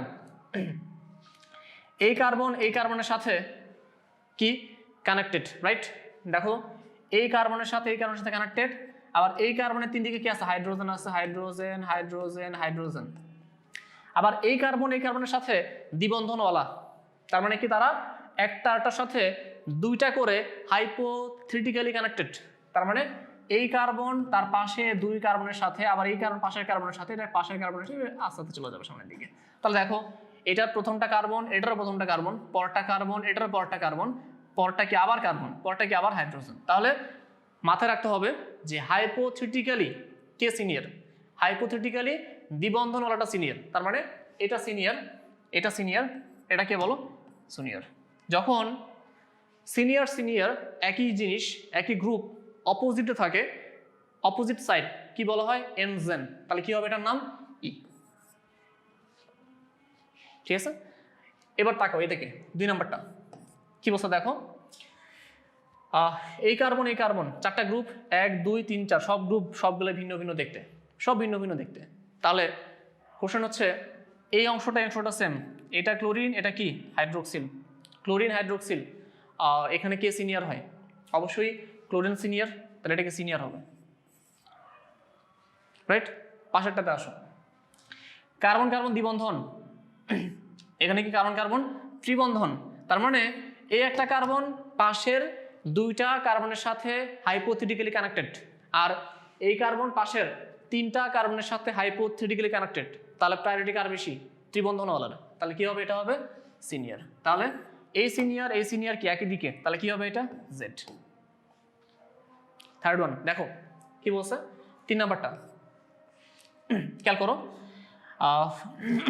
এই জায়গায় এই কার্বন পাশের কার্বনের সাথে কানেক্টেড, আবার সরি আচ্ছা, এই কার্বন পাশে দেখো কার্বনের সাথে কানেক্টেড, এটাও পাশে কার্বনের সাথে কানেক্টেড। এই কার্বন আবার পাশে একটা দুইটার সাথে কানেক্টেড, ইন্টার কানেক্টেড। আবার এই কার্বনের সাথে আর হাইপোথেটিক্যালি কিন্তু দুইটা, তার মানে এই একটা কার্বন এই একটা কার্বন। তার মানে এই কার্বন পাশে এই যে এই কার্বনটা 1 2 দুইটা কার্বনের সাথে কানেক্টেড, আর এই কার্বনটা 1 2 3 তিনটা কার্বনের সাথে ইন্টার কানেক্টেড হাইপোথেটিক্যালি। তাহলে কি হবে? দেখতে হবে এটা নর্মাল অবস্থায় দুইটা কার্বনের সাথে কানেক্টেড, বাট এই লোক হাইপোথেটিক্যালি তিনটা কার্বনের সাথে কানেক্টেড। তাহলে সিনিয়র কে হবে? যে তিনটা, তার মানে ও হবে সিনিয়র। লিখে রাখছি দেখো। আচ্ছা এখানে না লিখে এখানে লিখে রাখি, আমার দেখতে অনেকে আবার ভুল করে ফেলবা, একটু নিচে লিখে রাখি আর কি, বুঝতে সুবিধা হবে তোমাদের জন্য। আরে আচ্ছা এটা হচ্ছে সিনিয়র। আচ্ছা এবার এটাতে আসি। হ্যাঁ এবার দেখো কে সিনিয়র কে জুনিয়র। দেখো এই কার্বনের সাথে এই কার্বনের সাথে কানেক্টেড সেম, কিন্তু এই কার্বন আবার 1 2 3, এই যে 1 2 3 তিনটা কার্বনের সাথে ইন্টার কানেক্টেড, বাট এই কার্বন 1 2 কার্বনের সাথে ইন্টার কানেক্টেড। দেখতে হবে কোন কার্বন বেশি কার্বনের সাথে ইন্টার কানেক্টেড। আনসার কোনটা হবে? উপরেরটা। সিনিয়র কি হবে? উপরেরটা। এটা সিনিয়র। তাহলে সিনিয়র অপোজিট ক্রস ম্যাচ কি হবে? এটা এনজেন। ঠিক আছে, অপোজিট। এবার তাকো লাস্ট ওয়ান, এখানে হাইড্রোজেন হাইড্রোক্সিল, কে সিনিয়র? এটা সিনিয়র। এবার দেখো এই কার্বন পাশে এই কার্বনের সাথে কানেক্টেড, এই কার্বনও পাশে এই কার্বনের সাথে কানেক্টেড, তার মানে এই কার্বন পাশে দুই কার্বনের সাথে কানেক্টেড। আবার এই কার্বনও হাইপোথেটিক্যালি পাশে দুই কার্বনের সাথে কানেক্টেড। অ্যান্সার হচ্ছে তাহলে সিনিয়র কে হবে? সমান সমান তো সিনিয়র হচ্ছে দেখো এই কার্বন পাশের এই কার্বনের সাথে আবার এই কার্বনের সাথে কানেক্টেড, কিন্তু এই কার্বনে আবার কি আছে? হাইড্রোজেন হাইড্রোজেন হাইড্রোজেন হাইড্রোজেন, সবগুলো হাইড্রোজেন হাইড্রোজেন হাইড্রোজেন। তার মানে একটা সার্টেন টাইম এসে এই কার্বন শেষ হয়ে যাবে, সাথে হাইড্রোজেন বের হবে। বাট হাইপোথেটিক্যালি কি আর হাইড্রোজেন বের হবে? তখন তো দেখা যাবে কি কার্বনের পরে কার্বন, তারপরে কার্বন, তারপরে কার্বন, তো জনম চলতেই থাকবে। তার মানে দেখা যাবে এক সময় এটা হাইড্রোজেনের শেষ হয়ে যাবে, বাট এই লোক আর থামবেই না। তার মানে হাইপোথেটিক্যালি যদি এমন হয় রিয়েল অংশ আর হাইপোথেটিক্যাল অংশ দুইটাতেই সমান সমান কার্বনের সাথে ইন্টার কানেক্টেড হয়, তখন যে হাইপোথেটিক্যালি কানেক্টেড আছে তাকে সিনিয়র ধরতে হবে। কেন? কারণ সে থামবেই না। আর যে রিয়েল, অ্যাকচুয়ালি ও তো রিয়েলটা কি হয়? একসময় যে থেমে যায়, তার মানে রিয়েলটার থেকে হাইপোথেটিক্যালি অংশটাকে সবসময় সিনিয়র গ্রুপ ধরতে হবে। সো এটা সিনিয়র, একই দিকে কি হবে সেটা জেড হবে, জুসামেন। ওকে এভরিওয়ান, বোঝা গেল সব কিছু? তাহলে আমি দেখে নিলাম যে এনজেন বা জুসামেন কিভাবে বের করতে হয়। চলো আমরা একটা এক্সাম্পল দেখি সবাই। চমৎকার একটা কোশ্চেন, কি লেখা আছে দেখো, মলিকুলার ফর্মুলা আণবিক সংকেত C2Cl how many GI are possible. তো বলছে এখান থেকে কয়টা জ্যামিতিক সমানুতা গঠন করা সম্ভব। আগে দেখতে হবে যে এখানে জ্যামিতিক সমানুতা গঠন করা সম্ভব কিনা। দেখো C2 মানে কি, কার্বন কার্বন, এই যে কার্বন কার্বন দ্বিবন্ধন। ওকে আচ্ছা, 4 হাতে কি আছে, এক হাতে কি আছে, ক্লোরিন ফ্লোরিন ব্রোমিন আয়োডিন, 4টা ভিন্ন ভিন্ন গ্রুপ বা অংশ। তো এই ক্ষেত্রে কি হবে, জিআই হবে? হ্যাঁ হবে তো ইজেড নমেনক্লেচার বা ইজেড নামকরণ হবে সেই ক্ষেত্রে। তো একটা কাজ করব আমি, এই ধরনের কিছু জিনিস দেখলে ইজেডের ক্ষেত্রে একটাকে ফিক্সড রাখবা, ফিক্সড রেখে বাকি 3টাকে ঘুরাই ফেলবা। কিভাবে দেখো তো, ফিক্সড রাখো কাকে, ধরো ফ্লোরিনকে ফিক্সড রাখো, রেখে নাম দাও, এটা ক্লোরিন ধরো এটা হচ্ছে ব্রোমিন, আর এটা ধরো হচ্ছে আয়োডিন, 4 মাথায় 4টা। এবার কার্বন কার্বন দ্বিবন্ধন নিলা, নিয়ে একটা কাজ করলা, এই ক্লোরিনকে এখানে রেখে দিলা, রেখে দিয়ে ফ্লোরিন এখানে ক্লোরিন, এগুলাকে শিফট করে ফেলো, নিয়ে আসো উপরে আয়োডিন, নিয়ে আসো এই জায়গায় ব্রোমিন। ঠিক আছে, হিসাব করবা, একটা পাবা জেড, একটা পাবা কি ই। এবার আসো, আমি যদি আবার এই কার্বন কার্বন দ্বিবন্ধনকে একটা কাজ করি, ফ্লোরিনকে ফিক্সড রেখে এই জায়গায় নিয়ে আসি ধরো হচ্ছে ব্রোমিন, আর এখানে আনি ক্লোরিন, এই জায়গায় আনি আয়োডিন, আবার এদিকে ফিক্সড রেখে ইন্টারচেঞ্জ করো, এই কার্বন কার্বন দ্বিবন্ধন এই জায়গায় হচ্ছে কি ফ্লোরিন, এই জায়গায় হচ্ছে ব্রোমিন, এখানে হচ্ছে আয়োডিন, এই জায়গায় কি হবে ক্লোরিন। আচ্ছা কি পেলাম আমরা, 1 2 3 4টা দেখি আমরা। কার্বন কার্বন দ্বিবন্ধন, এই জায়গায় ফ্লোরিনকে ফিক্সড রাখো, আমরা এখানে ক্লোরিন ব্যবহার করছি, তারপর হচ্ছে আমরা ব্রোমিন আয়োডিনটা বাকি আছে রাইট। তো এখানে আয়োডিন নিয়ে আসো এবার, আর এখানে নিয়ে আসো কি, নিয়ে আসো হচ্ছে ব্রোমিন, আর নিয়ে আসো কি ক্লোরিন। এখানেও সেম, কার্বন কার্বন দ্বিবন্ধন, এখানে ফ্লোরিন, এখানে আয়োডিন, এখানে ক্লোরিন, আর এখানে কি হবে ব্রোমিন। আচ্ছা আর সম্ভব না, কারণ এখানে যদি তুমি হচ্ছে এই ফ্লোরিনকে শিফট করে দিকে দিকে নিয়ে যাও, আলটিমেটলি তুমি একই ধরনের যৌগই পাবা। সো এই 6টা ছাড়া আর নতুন কোনো জ্যামিতিক সমানুতা গঠন করা সম্ভব না এই যৌগটা থেকে। সো কোশ্চেন বলছে যে how many GI are possible, answer কত হবে 6। তো এখান থেকে সর্বমোট 6টা জিআই গঠন করা সম্ভব, এই হচ্ছে অ্যান্সার, খুব সহজ। সো এভরিওয়ান, তাহলে আমরা চেক করলাম জ্যামিতিক সমানুতা কি জিনিস, কিভাবে পাওয়া যায়। আর মোটামুটি তোমাদের এইচএসসি পরীক্ষার জন্য যতটুকু সাপোর্ট দরকার ততটুকু এখানে হয়ে গেছে। আর আমরা অবশ্যই ক্লাসের মধ্যে আরও অ্যাডভান্স লেভেলের অনেকগুলো জ্যামিতিক সমানুতা দেখাবো, সেগুলো দেখলে তোমাদের অ্যাডমিশনের যে সমস্যাগুলো হওয়ার কথা সেগুলো একদম থাকবে না, একদম ঝকঝকে ক্লিয়ার হয়ে যাবে। সো সবাই অবশ্যই ভিডিওটা ভালো মতো দেখবা, আর কোনো টপিকে বুঝতে সমস্যা হলে অবশ্যই যারা প্লাসের সাবস্ক্রাইবার আছে আমাকে নক করলেই হবে, আমি সবসময় সাপোর্ট দিয়ে যাবো তোমাদেরকে। ওকে ফাইন, তো তোমরা আমাদের সাথে বিভিন্ন সোশ্যাল মিডিয়ার থ্রুতে কানেক্টেড থাকতে পারো। তোমরা আমাদের ইউটিউব চ্যানেলকে সাবস্ক্রাইব করবো, অবশ্যই বেল আইকনে ক্লিক করে রাখবা, নাম রুটস এডু। তোমরা আমাদের ফেসবুক গ্রুপে এবং ফেসবুক পেজে লাইক এবং জয়েন করে থাকতে পারো, এবং আমাদের ইনস্টাগ্রাম পেজে লাভ রিয়েক্ট দিয়ে ফলো করতে পারো আমাদেরকে সবসময়, অ্যাজ অলওয়েজ এভরিওয়ান। সো তাহলে আজকের ক্লাস এই পর্যন্তই, ইনশাল্লাহ পরের ক্লাসে তোমাদের সাথে আবার দেখা হচ্ছে আমার, এবং সেদিন আমি পড়াবো হচ্ছে অপটিক্যাল আইসোমারিজম বা আলোক সমানুতা, সেটা আরও অনেক মজার একটা অংশ, এবং সেটা শেষ হয়ে গেলে আমাদের সমান্ত অংশ কমপ্লিট। এরপরে কি করবো, আমরা শিখবো জেনারেল অর্গানিক কেমিস্ট্রি, ঠিক আছে। সেখানে আমরা কিছু মেকানিজম দেখবো, এরপর চলে যাবো হচ্ছে নর্মাল বিক্রিয়াতে, এবং দেখবো যে বিক্রিয়াগুলো আসলে কতটা ইজি এবং কতটা সহজ। তো আমি গত কয়েকটা ক্লাসে দেখলাম যে বা তোমার হচ্ছে অনেকেরই কোশ্চেন করছো যে ভাই কয়টা ক্লাস লাগবে, আমাদের অ্যাপ্রক্স 20টা ক্লাসের মতো লাগবে, 20টার বেশিও লাগতে পারে, এরকম ধারণা করা হচ্ছে আসলে। সো 20টা বা এরকম ক্লাস হলে আমাদের অর্গানিক মোটামুটি কমপ্লিট হয়ে যাবে, ধরে নিতে পারো তুমি এটা। সো অবশ্যই তাহলে প্রত্যেকটা ক্লাস ভালো মতো দেখবা, আর আমাদের সাথে থাকবা, আর সবসময় সাপোর্ট দিয়ে যাবো আমাদেরকে। আর সবাই তারা ভালো থাকো, সুস্থ থাকো, আর thanks for watching, wish all the luck, আল্লাহ হাফেজ।